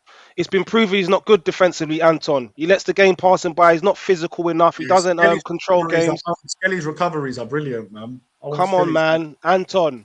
You have to be Skelly. I've held my hands up and I've said I've been wrong about things. It's time to eat that Zubimendi bullet now. He's not the guy, bro. He's not the guy, man. If you know anything about me, and which comes down to my point, because I only got a couple of minutes, right? You asked me to eat the bullet many times this year, and I didn't. And in the end, I proved correct at the end. I'll give you that, Anton, but I think even your guy, Mikel Arteta, seen it. When it was the crunch time of the season and we needed to get over the line, see you later, Zubimendi. Do you understand? I can't see Arteta starting him. There's also Mikel Merino. Yeah. Oh, yeah, that's a good point. Merino starts, but... And we've got, with Declan Rice, what he's been doing in that number 6, you're saying we're coming up against PSG. But if you're looking at Gabriel Saliba and Jesus Christ, Declan Rice in front of them, it's going to be very hard to get through that. It's going to be very hard to get through that. It's going to be hard, but, you know, Vitina, Neves, Kvaratskhelia, Dembele, Doué, Marcola, those are All right, let Those us are know in the world-class comments what your players. starting lineup is. Anton, give us your starting lineup for the Champions League final, my friend. All right, Raya, Raya from the left. I would say probably taking Papier and Gabriel Saliba and Timber if he's fit. Zubimendi and Rice, Odegaard, Oh my Eze, day. You can't have Saka, Zubimendi and Rice in it. and Are you putting Eze on the Gyökeres. left wing? Is that what you're doing? Yeah. Okay. Look, Go on. I'll be quite frank with you, right? They have the best front three there is in the world today. A lot of people talking about how great Barcola and how great Kvaratskhelia and Due and Dembele are. So in order to match that, you have to fight fire with fire, and you can't take any risk. You have your best attackers on the pitch. You need to have Eze, you need to have Saka, you need to have Odegaard, and you need to have Gyökeres all together. Are you And not that you can, concerned? For me, as much as I don't like him, I don't think he's good enough for the defensive work and the team we're coming up against. There's an argument for Martinelli on that left wing, not Eze. He's I one don't of the want to best see. left. He's one of the best left wing backs I've ever seen. Man. Not going backwards. He's one of the best left wing backs I've ever No, seen. he will only be saved for if it goes to extra time or something like that. That's what he'll be saved Yeah, for. I don't see him starting. Trossard will start that game for sure. You need to be brave, and you need to be able to go on the. You can't be Anton, playing you've this. just dropped Trossard though. What are you saying? Trossard Trossard just scores gets dropped. big goals, man. He has to start. Sorry, he Right, has to start. sorry. But it's a 120-minute potential football game, so he can come on and he can score big goals. Martinelli can come on and he can be defensive. You have so many different options, but what you want to do at the beginning is put fear into PSG. Show them that we are here to stay. You have to have players in there who are capable of playing defensively in their roles, but also capable of us being able to have elite attackers going forward. Hey, And that's Johnny. the only way you beat a PSG. I like this team, Johnny, man. This is the team that I would basically go for, Johnny. I know we haven't agreed all season, man, but this is what I would be going with if I'm being honest with you. Looking at this, that's what I'll be going with. I know there's an argument for Odegaard, but there's no argument for Odegaard in my world. There isn't. This is the team I'll be going for. The team that we saw close out the season, basically. That's what I'll be going for. Dan, Hugo, chime in, man. Team with Havertz. You go for the same team as this with just Havertz as a change, yeah? What about you, Dan? What are you going for? Because I know Odegaard's in your head. I can read you, Dan. I can read you like a book, my friend. Yeah? Yeah, look, listen, he's the club captain, and I think it'll be very hard to leave. You've been up and down with Odegaard all season. I don't want to see him again. What's going on now? That West Ham game done it for you, innit? That's what it was, innit? Yeah, I mean, look, coming on in that West Ham game, getting that assist, the way he come on, he was magic in that game. I mean, we tried the Odegaard and Eze thing against Burnley. Doesn't really work with them, both of them together in that midfield. It's mad, you know, because it's so difficult. Because who do you leave out, Eze or Trossard? And I just think you can't leave either of them out. But I feel like Odegaard needs to be in there as well. So, go on, who you dropping? You're going to drop Eze or one Maverick that can pull something out? That's what I'm saying, man. I don't know, man. It's tough, man. It's really, really tough to say. Hey, Sean, we've got the same team as well. He's got the same team as well. So, doesn't it look balanced? That team looks balanced. Look at it. It looks balanced. It looks defensive and it can attack and it can. I think we need Miles Lewis-Skelly in there for his, like you said, Dan, his recovery runs, driving forward as well. No, look, I wouldn't have a problem with it. If this was the lineup, I wouldn't be sitting. Yeah, look, I mean, I agree with that. As well, I like the look of that team. I would definitely go with Calafiori over Nkapie. It's so tough to say though, man. Like something says to me that Odegaard will play, and that Odegaard, you know. And I'll give him some defense. He actually played well against PSG. If we went for Donnarumma, that saved that. Very well against him. He had a great shot as well. Yeah, I mean, look, I think maybe for me, man, if someone had to lose out, it may have to be Eze. And look, Eze could come on the left, or he could come on in the middle. The reason being is I think if we go 1-0 up, you're going to want Odegaard on the pitch. You No, know, Eze is a big game player, Dan. he is a big game player. I gotta agree with He is. you on Look, that. he scored a great goal You against can't drop Leverkusen. Eze. He scored in cup finals. It's so difficult right now because and that's the beauty of having the squad we've got. I wouldn't be disappointed if I saw either of them, to be honest. I think Mikel will make the right decision. I got to take off in a second, but I do want to come in and say what I have to say in terms of. I told you guys the whole year. I said this team was the best squad. I said that this team was going to win the Premier League. And Dan, I sent you a clip. Maybe I don't know if you could put it up, but I was on the football terrace, and this was after Man City, and where nobody believed, when everybody was laughing at me. Just in the comments, this guy is a clown. This guy's a waffler. This fans like Anton. Those are the ones that are terrible for this football club. X, Y, and Z. Yada yada yada. And I said, guys, we are winning all 5 of the games, and City are dropping points to Everton and Bournemouth and Aston Villa. I actually said all 3, and then we're going to have a better goal difference. Fair play, man. Exactly what happened.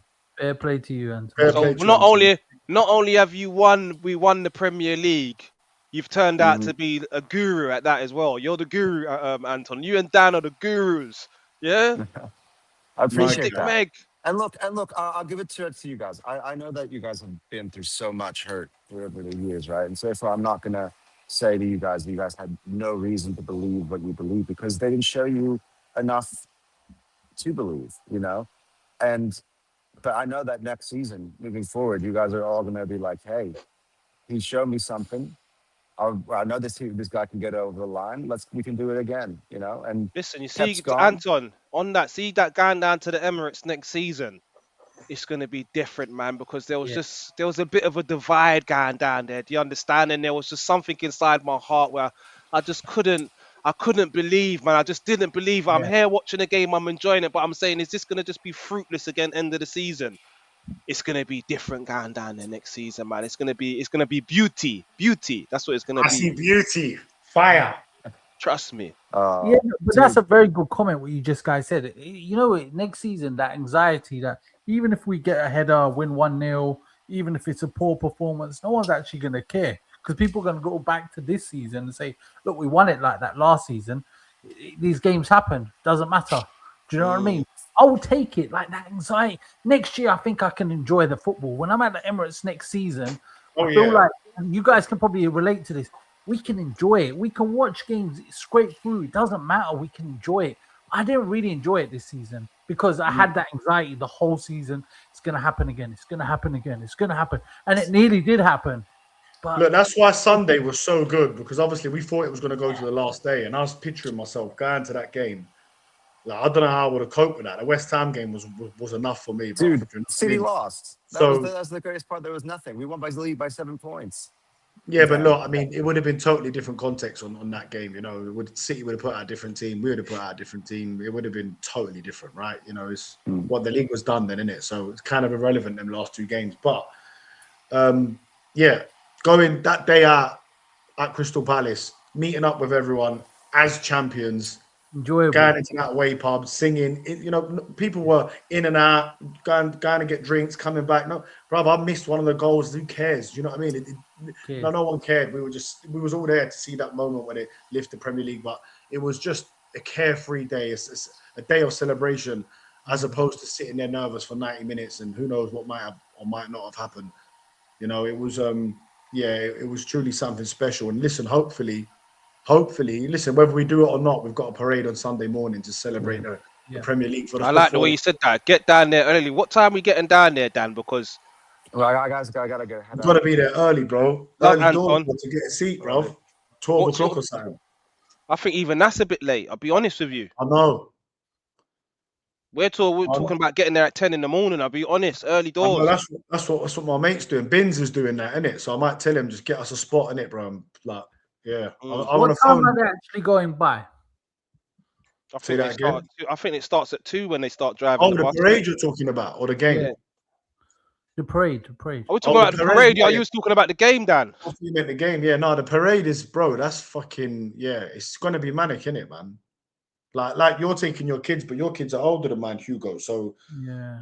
I don't want to get there too early because, kids, No, I know, but you should though, Hugo. You should get there very early, bro, because it's got everyone's. Yes, I don't know. Has the route come out yet? I think it just come out, and someone just sent me something. Yeah, the route's come out. I want to be at the bit where they get to the Emirates. That's where I want to be. When they get to the Emirates, that bit there, that little roundabout, because that's where it's ending. When they get into the Emirates and they're gonna drive into the Emirates, that's where you want to be on those stairs right there, comfy. I'm telling you, that's where you want to be. Trust me. Yeah, that's good. Work something out, man. But yeah, we ain't done the. If you guys have got any, you guys know what time they're gonna be there. They say 2 p.m. Is that when they're actually starting it from? Is it in town hall? I believe so. So that's the thing. If you got kids, it's difficult, man. Because if you get there too early and the kids are young or like, this is the thing, man. My son's very he's 4, bro. So I don't know. You're not going to see from 10 o'clock to 2 o'clock, bro. That's unreasonable. It might be that we see it from a distance. You know what I mean? But at least we. That's the thing. It probably will be that you see it from a distance with kids. It will be something like that, man. Because I mean, there was some nonsense going on there on Sunday. It wasn't the same. But on Tuesday, it was very spontaneous. It was all for me. It was the real fans, because the fans that don't even the people that just turn up when it's planned. They think it's some sort of festival or carnival. It's not, bro. It's for us Arsenal fans that are suffered. Yeah. And on Sunday, on Tuesday, I think that's going to be the best one, you know, Dan. I think that's going to be the best feeling. Tuesday was the best one, because unless we went on Saturday night, but maybe that might top it. But even then, maybe not, because Tuesday, everyone think Bournemouth and Man City were playing. So people that weren't proper Arsenal fans, they wouldn't even know that Arsenal could win the league tonight, because Arsenal weren't playing. So it was all the real fans that were watching it and was like, you know what? It wasn't planned. Everyone just decided, you know what, we're going to the Emirates. Yeah. And we haven't even spoke about it, but the most unbelievable. I mean, I left about 2 a.m. I wish I'd have stayed for 3 more hours, man. When them players bumped into Saka, Rice, Eze, and Timber. It's just mad, isn't it? Crazy. You got to big them up for that, though, man. They were in like West or wherever they were, and they instead of going bed, they've gone to the Emirates. Bro, like, that's mad. I'm gonna ask you guys. I felt like genuinely, I know this is gonna sound weird, maybe it's because I'm so invested. I know you guys. Did you feel a calling like inside? It was like the Emirates was calling you, bro. And I know maybe this is some weird spiritual shit as an Arsenal fan, whatever, but it felt like that. It felt like I had to go to the Emirates. 100%. Soon as well, because Dan already had a table booked at a pub, innit? And he told me to come down and watch the game, innit? But I wasn't sure what was going to happen, innit? See, as soon as Bournemouth was 1-0 up, I was driving down there. Dan called me and said, I hope you're on your way down to the Emirates. But listen, mate, I'm around the corner, 5 minutes away now. 5 minutes away, Going off. It was just such a special moment, bro. You know, life is about memories, You have memories. James, are you sleeping? No. That Tuesday night. So look, if I speak, then I can speak. See if I butt in. If I butt in, I get told off. So I'm waiting till you ask me to speak. Hugo, ask James. One thing I got to say though, one credit you guys got to give me this season, because we've been doing the Gooners therapy for most of the season. What did I tell you about Kroopy, bro? Did I not big up Kroopy? I've been saying it. Kroopy, I love Kroopy, bro. I've loved Kroopy from even before. Like, he's a baller, man. He's a baller. Let's go to James then on this one. James. Yeah, I'm listening. He's upset. Do that, James, man. Fucking hell, mate. Well, Vin Diesel's told me off 4 times. No, but James, that's because when you ask me a question, you then cut in. You can talk anytime you want, but don't ask someone a question and then cut in. Yeah, that's it. It's all love, man. Come on, James. You know how it starts? It's like, yeah. You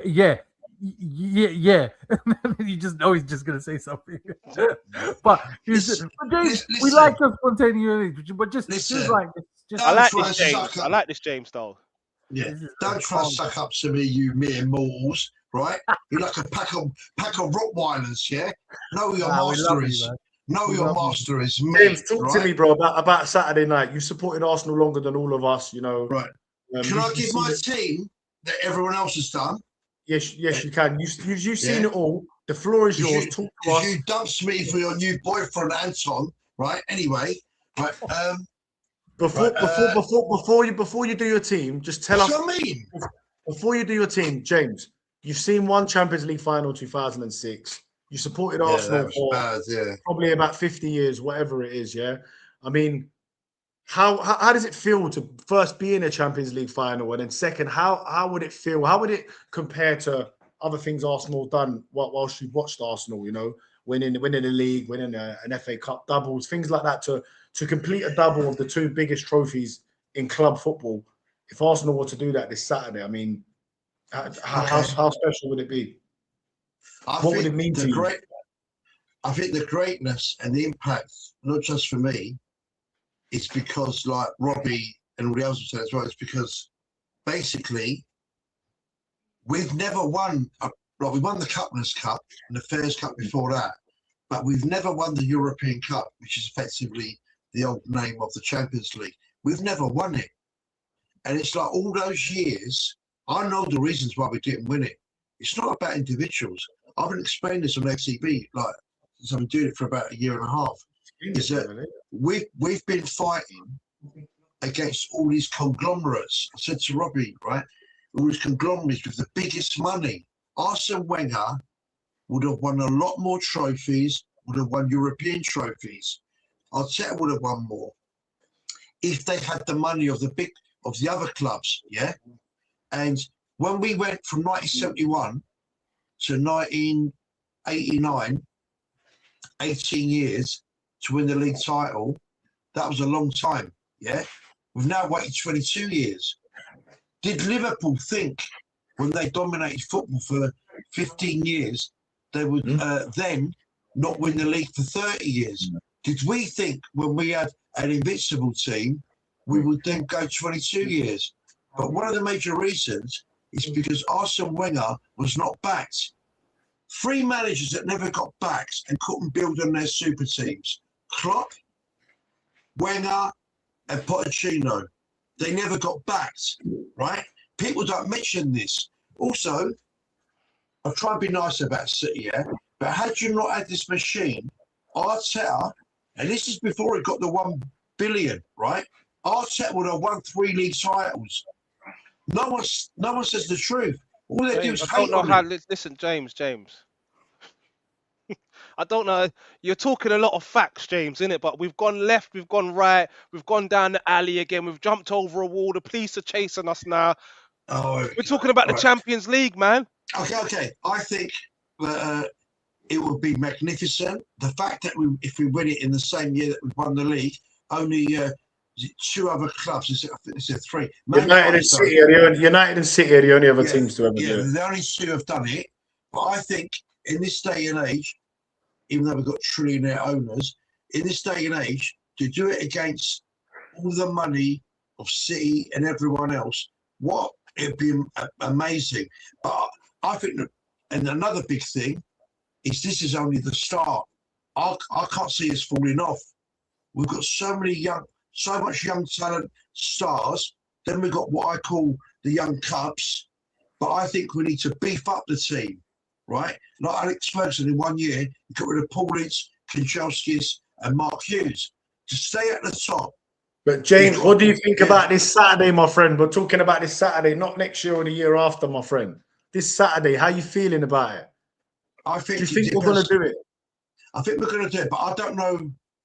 It's in the last few games, Arteta's been playing more attacking. What percentage, James? That was the first goal we conceded, wasn't it? In 5 games. Before that, it was 4 clean sheets. Yeah. You know, we've conceded we've only conceded 6 goals in the Champions League. They've conceded 24. Yeah. I think we've got the best. I think we've got the best goalkeeper in the world. I think we've got the best defence in the world, and we've got best attack against best defence. Simple as that. Yeah. You know, I think that Arteta will will matador this guy, right? We've beaten before, right? And I think it's 60-40 we will win. All right, look, I want to say about Arteta as well, to Dan and Hugo as well. Obviously, you two that didn't believe in him at all, you know, didn't think he could do anything. This is his 3rd year in playing in the Champions League. His 3rd season. Now, look, anyone else can tell me in the chat, is there any other manager that's got to a Champions League final in their third season as a manager in the Champions League? I can't think of any, but then maybe there is someone that I'm I'm not thinking How long of. was Pep at Barcelona for when you got there? That's a good one. I think that's the only one I can maybe think Pep of. and maybe Zidane. Maybe Zidane come in. Maybe these are top tier managers. And also they took over teams that had probably won the Champions League not so long ago. Arteta's taken over. A team that we know how bad Arsenal were. But I mean, look, to get him to got us to our third ever semi-final, and now our second final. Zidane won his third in his third season, right? Well, there you go. So there you go. Someone's just put it up there. Third season, yeah. So this is what I mean. Arteta now has got to the final and only his third season playing in the Champions League. Hey, big up Leon, man. I recognize you, bro. I'm sure I seen you down at the Emirates. You've been on AFTV and that as well, man. Big up. Oh, Liam. Yeah, Liam's a top guy. Liam's a top guy. But yeah, go on. Can I give my team? Right, yes, Ringo. See, I think the better defender is what's his name? Not Calafiori, the other one. You think Nkapie? Nkapie, but this all depends. Will Arteta go there with keep the shape and possession and on the break, and side passing a bit, right? Or in the last few games, he's been more attacking. See, I think Arteta will resort to being pro-defensive and hit him on the break, right? So therefore, I think he might play Nkapie, but Calafiori gives us the attack. So I pick Calafiori for that. On the right, I'll start off Timber because the guy's just too good. I'm just thinking about it now, mate. Fuck. Yeah. If he apparently he's not even been in training. So right. I heard he has been in training. And Ben White is out. Ben White is out, isn't he? Let us know in the comments. Has Timber been in training? Carry on, James. Sorry. Ben White is out, isn't he? Yeah. Yeah, Ben White's out, man. His leg was in a brace and that. He's done for the season. I think Mascara has been brilliant. Only 21. Whenever he's come in, he's been brilliant. So the back four, Calafiori, well, I think it's going to go for Nkapie, better defender, against that attack. So the only concern about that I got, James, with Nkapie is that Semenyo cooked him that day, bro. He's been cooked a few times. Yeah, that's true. That's true. That's the. I'm not saying. I'm just saying it's one off. Yeah. And he's a great header, and he goes forward. He strike at one point, and he's such a danger in corners as well. You got to play. Yeah. In midfield, I think Odegaard's got the complete game, and he's fit, right? And I think it fits Arteta's possession football, and he chose, he's captain. I think it'll be Rice. I'd actually play Rice, Odegaard, and Eze. I'd play Martinelli on the left because, like Negative Dan said, you play Martinelli in the Champions League final. Can I say why? Is that all right, Dan? Why? Is he allowed to speak, Dan? He is, but fucking hell, that's mad. No, it ain't. I'll give you stats to back up my argument. As your lawyer, you'll get right. This is why. No, I do know what Positive Dan's saying. As in, Leo has been brilliant and he's got a better football brain, right? But Martinelli in Europe has been amazing. Do you remember, Daniel? He scored in 5 European games in a row. Yeah, I know. He's a top goal scorer in the Champions League. But who's the fastest and better at defending? Martinelli or Leo? No, but Leo against Bayern Munich. No, not Bayern Munich. Who is it? Against Atletico. I thought his recoveries were unbelievable. Exactly. In Europe, Martinelli is better than Leo. Yes or no? No. No, he's not. He's not. But the record proves it. Okay. All right, maybe Leo. Gyökeres has been on fire for Sweden. We've unlocked him. Yeah, right? He needs that service. And the way he's been holding the ball up, he's been smashing into people like an old-fashioned striker, like a Frank Stapleton, like an Alan Smith, like a Kevin Campbell. Yeah? He has to play, right? He's on like fire. Like Alan Smith. Yeah, he's brilliant as well, right? He's on fire, right? And Saka's on fire, and we're going to smash them up. We're going to mash them up. What's your prediction, James, for the game? And what's your scoreline? 3-1 to Arsenal. Love that. I think it's gonna be 1-0, bro. I think we're gonna sneak it. Hopefully, inshallah. I'm going 2-1 Arsenal. That's what I'm going. Dan, what are you going for? 1-0 to Arsenal. Don't think we can get it. You don't think we'll win it on pens? You think it can go to pens? That's possible as well. Yeah, it could go to pens. We got some wicked penalty takers. I don't want to jinx it, yeah. But Can I just say one? Can I just say one thing? I'm not just saying this in hot air about we're going to smash them, right? Last year, without Magalhaes, the modern day Tony Adams, right? We smashed up Real Madrid in their yard and in our yard, right? Saka, right? Like on Reedy years ago, right? Bayern Munich, oh, they're the best team in the world. Smash them up as well. Inter Milan, smash them up as well. Yeah, all these Arsenal haters are going to get a lesson on Saturday. Do you know what it is? You know what? Johnny could be right though. It could easily be 1-1, you know, and then it could go to penalties. Obviously, that could go either way. I do feel like if it goes to penalties, it's our destiny, man. Yeah. And listen, a lot of these Champions League finals do go to penalties. I remember 2008, in particular, springs to mind. Man United beating Chelsea. Daniel, we're the best in Europe. Why don't you believe in your manager and your team, Daniel? You can't say that to positive Dan, can you? Worst person. I just said I think we're going to win 1-0. We're up against the champions of Europe, bro. Would you want me to go and say 3-1? That's very unrealistic and probably is not going to happen. I'd love to sit there and say they've only been good against other teams. Look what we did to Bayern Munich. Look what we did to Real Madrid. Yeah, they knocked Bayern Munich out in the semi-finals, James. They're the European champions. Do you know what the score was in the last year's Champions League final? Yeah, but that first game was Mickey Mouse. Do you know what the score was in the last year's Champions League final? They smashed up into Milan, didn't they? 5 or 6-0, wasn't it? You know what I mean? Yeah, but we're not in the biggest margin win in Champions League. On Saturday, they're playing with real men, real defenders. Saliba, right? Magalhaes, right? This is exactly what I think. Raya, yeah, Raya is the best keeper. Yeah, Raya is the best keeper in the world. Right? They're going to meet their match on Saturday.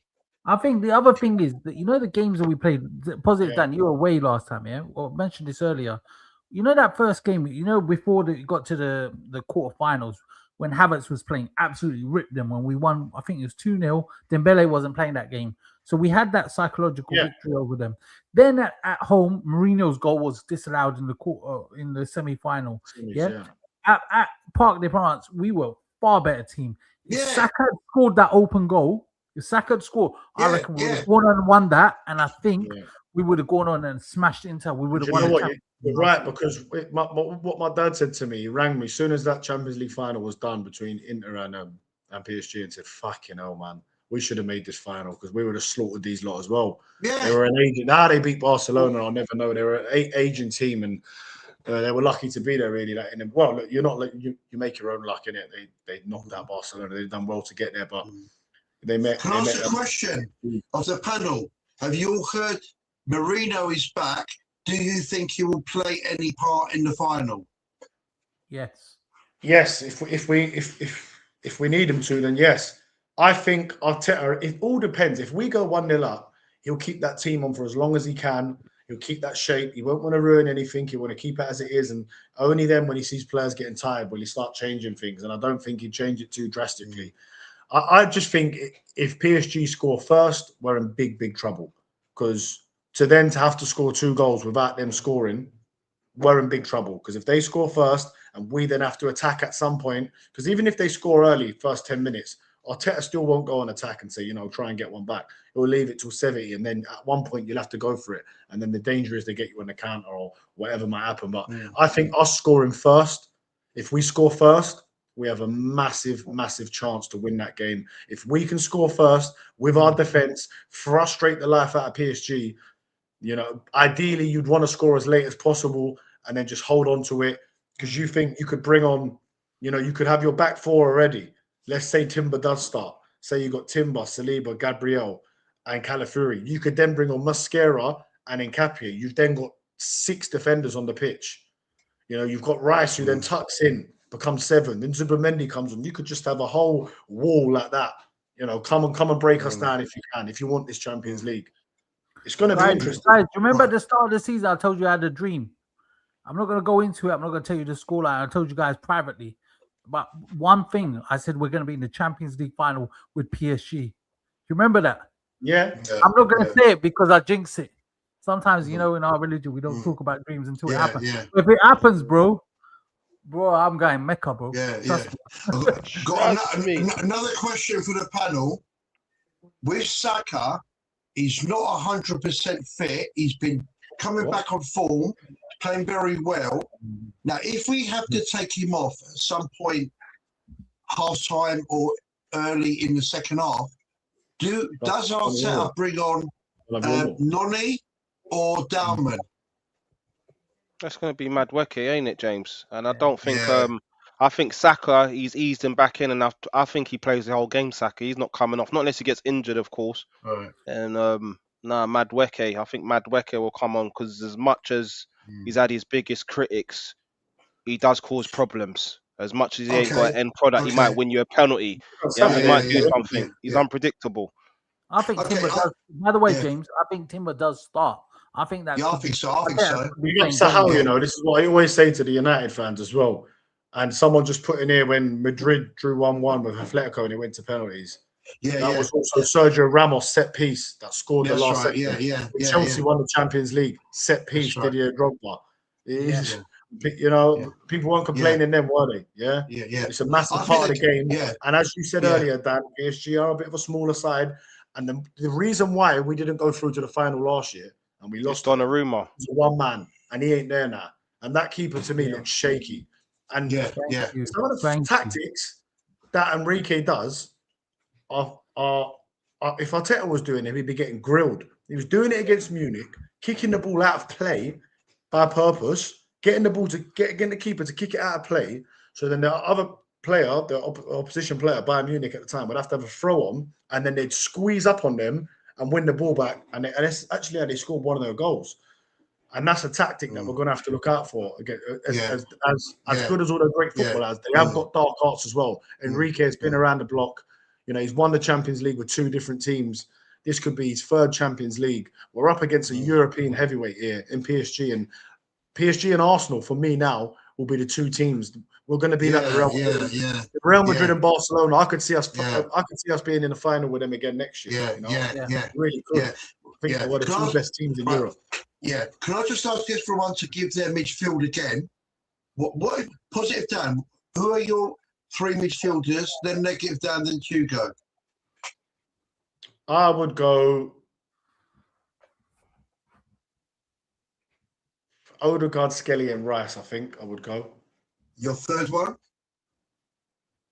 Odegaard, Skelly, and Rice. Okay. Negative, Dan. Rice, Skelly, and Eze. Hugo? Yeah, Rice, Skelly, Eze. I want to go for what Hugo negative, Dan, but I think positive, Dan. Are you saying that one because that's what you think Mikel will do, or because you think that's the better midfield? I want Odegaard. I want Odegaard sold as well. I just want to I don't think it's. Listen. I want our starting next season. Our starting midfield to be Eze, Skelly, and Rice. But for this game, this one in particular game, and I could be wrong, but I just feel like we may need a Odegaard style of play more than Eze's for this sort of game. In a game where we're not going to have as much as possession that we used to have. We're going to need the press. We're going to need Odegaard. No one runs more than him. We're going to need that. And for that reason, I'd probably. But listen, look, if Eze starts, I'd be more confident that he's going to score a goal than Odegaard. So it's really difficult. He's got a big decision to make, and I wouldn't want to be the one to have to make that decision. And you know what the thing is with this? There's not so much scrutiny on him on his lineup no more, because you know what, Mikel, you've won the Premier League, mate. So I ain't even got that much scrutiny for whatever this guy does now. Do you understand? Even if he starts Odegaard, which I think is a crazy decision to start him. I wouldn't. Look, be do you know that what? mad. Maybe really he should just go with what worked in the semi-final, our biggest game of the season at the Emirates.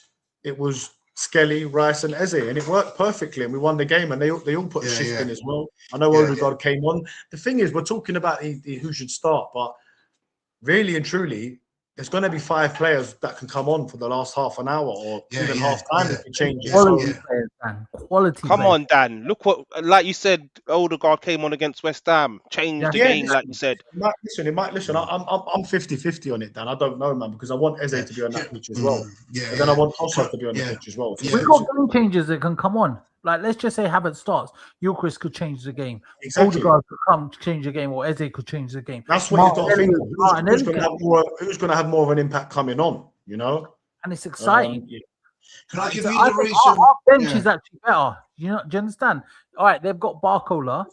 Quite a lot of people say Mikel Marino in it. I mean, he's, for me, nowhere near should he be that starting lineup. Can I give you the reason why I think everyone? You're saying that laughed at me? Mikel Marino, why shouldn't he be in the starting lineup? Man, he's been injured for how long? What's that?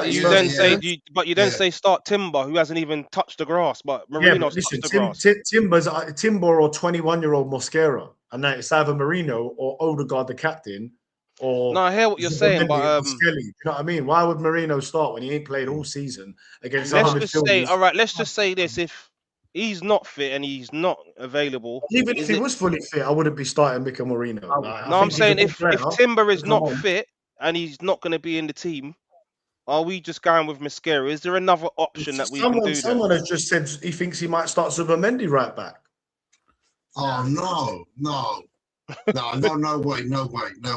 But listen, I'm going to qualify what when you're Look, laughed at me. listen, Daniel, don't be one surprised. second, You one second. could see Declan Rice at right back, you know. I'm Yeah, telling wouldn't you do now. that. One He wouldn't second. do He that. might. No, He he could wouldn't have do that, Marino in the Daniel. middle. He could. You never know. Daniel. No, Daniel. Nketiah's got more of a chance there. Daniel, stop feeding your enemies. Anyway, listen, right? The reason why I think it's possible for us to win 3-1 when you all laughed, right, is this. When it comes to, if it's a stalemate and 50-50, like the whole world's been saying, defense against attack, do you remember there's been games where we've scored 1, 2, 3 goals from set pieces, yeah?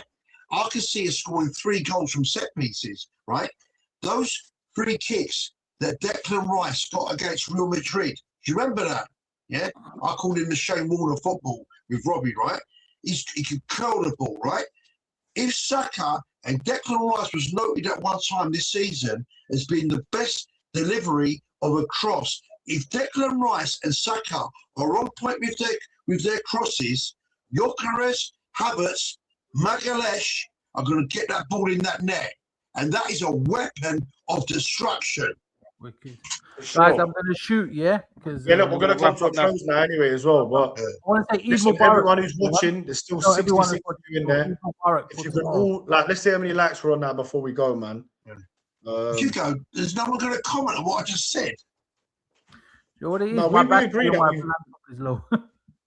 Yeah, Let's have a check how many likes we're on, man. You mere mortals. Right, we've only got, well, actually, we're doing all right. We've got 70 likes. Big up everyone for that, man. We're going to try and get to, Eid Mubarak to everyone as well. Eid Mubarak, man. Mubarak. Yeah. And It was fasting today. I hope your breaking your fast was good as well. And pray Made for blessings. Arsenal. Pray for Arsenal to win the Champions League. You know, they're doing that at the mosque, you know. They're actually doing, you know, like even there's the Really? Whiteman Road Mosque, by the way, they're actually showing the screening at the mosque and they're making prayers for the Arsenal with the Champions League. That's like, yeah, the Imam's an Arsenal fan, I think, because I spoke to him. So, yeah, man. Yeah, all my It's mate. great time, man. One thing I would like to comment just before we go, you know, on that Tuesday and the Sunday, yeah, do you think the community was so beautiful? You know, all this far right and this division, and we want our country back. All this stuff, yeah. When you go there, you don't really care what if someone's black, Chinese, Irish, Pakistani, Indian, bro. It's all love with everyone, isn't it? Yeah. And it was just so beautiful, bro. And our That's club why it's so beautiful, isn't it? It brings everyone together. and like there was hardly any trouble. Hardly, I can't think there was any trouble. Can I say one funny thing about this, right? You know when you're all, I feel guilty. You know when you're all talking about what time to get here? I live here, didn't I, right? So on the night when we won it, right? Robbie, this is about 2 in the morning. I sent you the pictures, didn't I, all of you, right? Robbie's laughing at me and saying, you ain't going to be able to sleep tonight, James. There's going to be fireworks, right? I went, what are you on about? I won't be able to get into my yard. I walked Robbie and all them back to the studio, Kenya and Ty and everyone, right? And Cecil, right? I had to walk around Finsbury Park till 4 in the morning so I couldn't get into my yard. It's not nice living here, I'm telling you. You go last on, when AFCB did the fan cams, Robbie goes, you know you're going to go last, they've all got to get trains. It's horrible living here, get punished. Sim been there, Sim been here. Listen, Dan, are you guys going to do a stream if we win the Champions League, after? Next week? Yeah, we'll do it, definitely. We'll do it on the Tuesday, innit, probably. Wicked. Yeah. But listen, big up everyone, man. Smash the like buttons on your way out. If you're new to the channel, please do drop us a like and subscribe. Oh, that's evil. Help us get to the next Daniel, I'm going to get you back milestone. for this. 3,000 subscribers. Help us get there, guys. And thank you for everyone that's tuned in, everyone in the comments. Obviously, we can't read out all the comments, but we do see them. We put as much on as possible. Make sure you've subscribed, liking it. Anyone watching on the replay, thank you for watching. Big up, obviously, James, for coming on each and every time. Yeah. Anything to say to the people, James? Yeah, I like him. He's one of the best looking men in the world, Denzel, but not anymore. You know it's all banter, James, man. You know I love you, bro. Denzel Washington and Danny DeVito done a film together. Where you watching the game on Saturday, James? Come down and watch it with us, man. Us Greek gods watch it from the clouds. I told you that one before. All right. Peace out, everyone, man. No, I'm going to watch it in North London.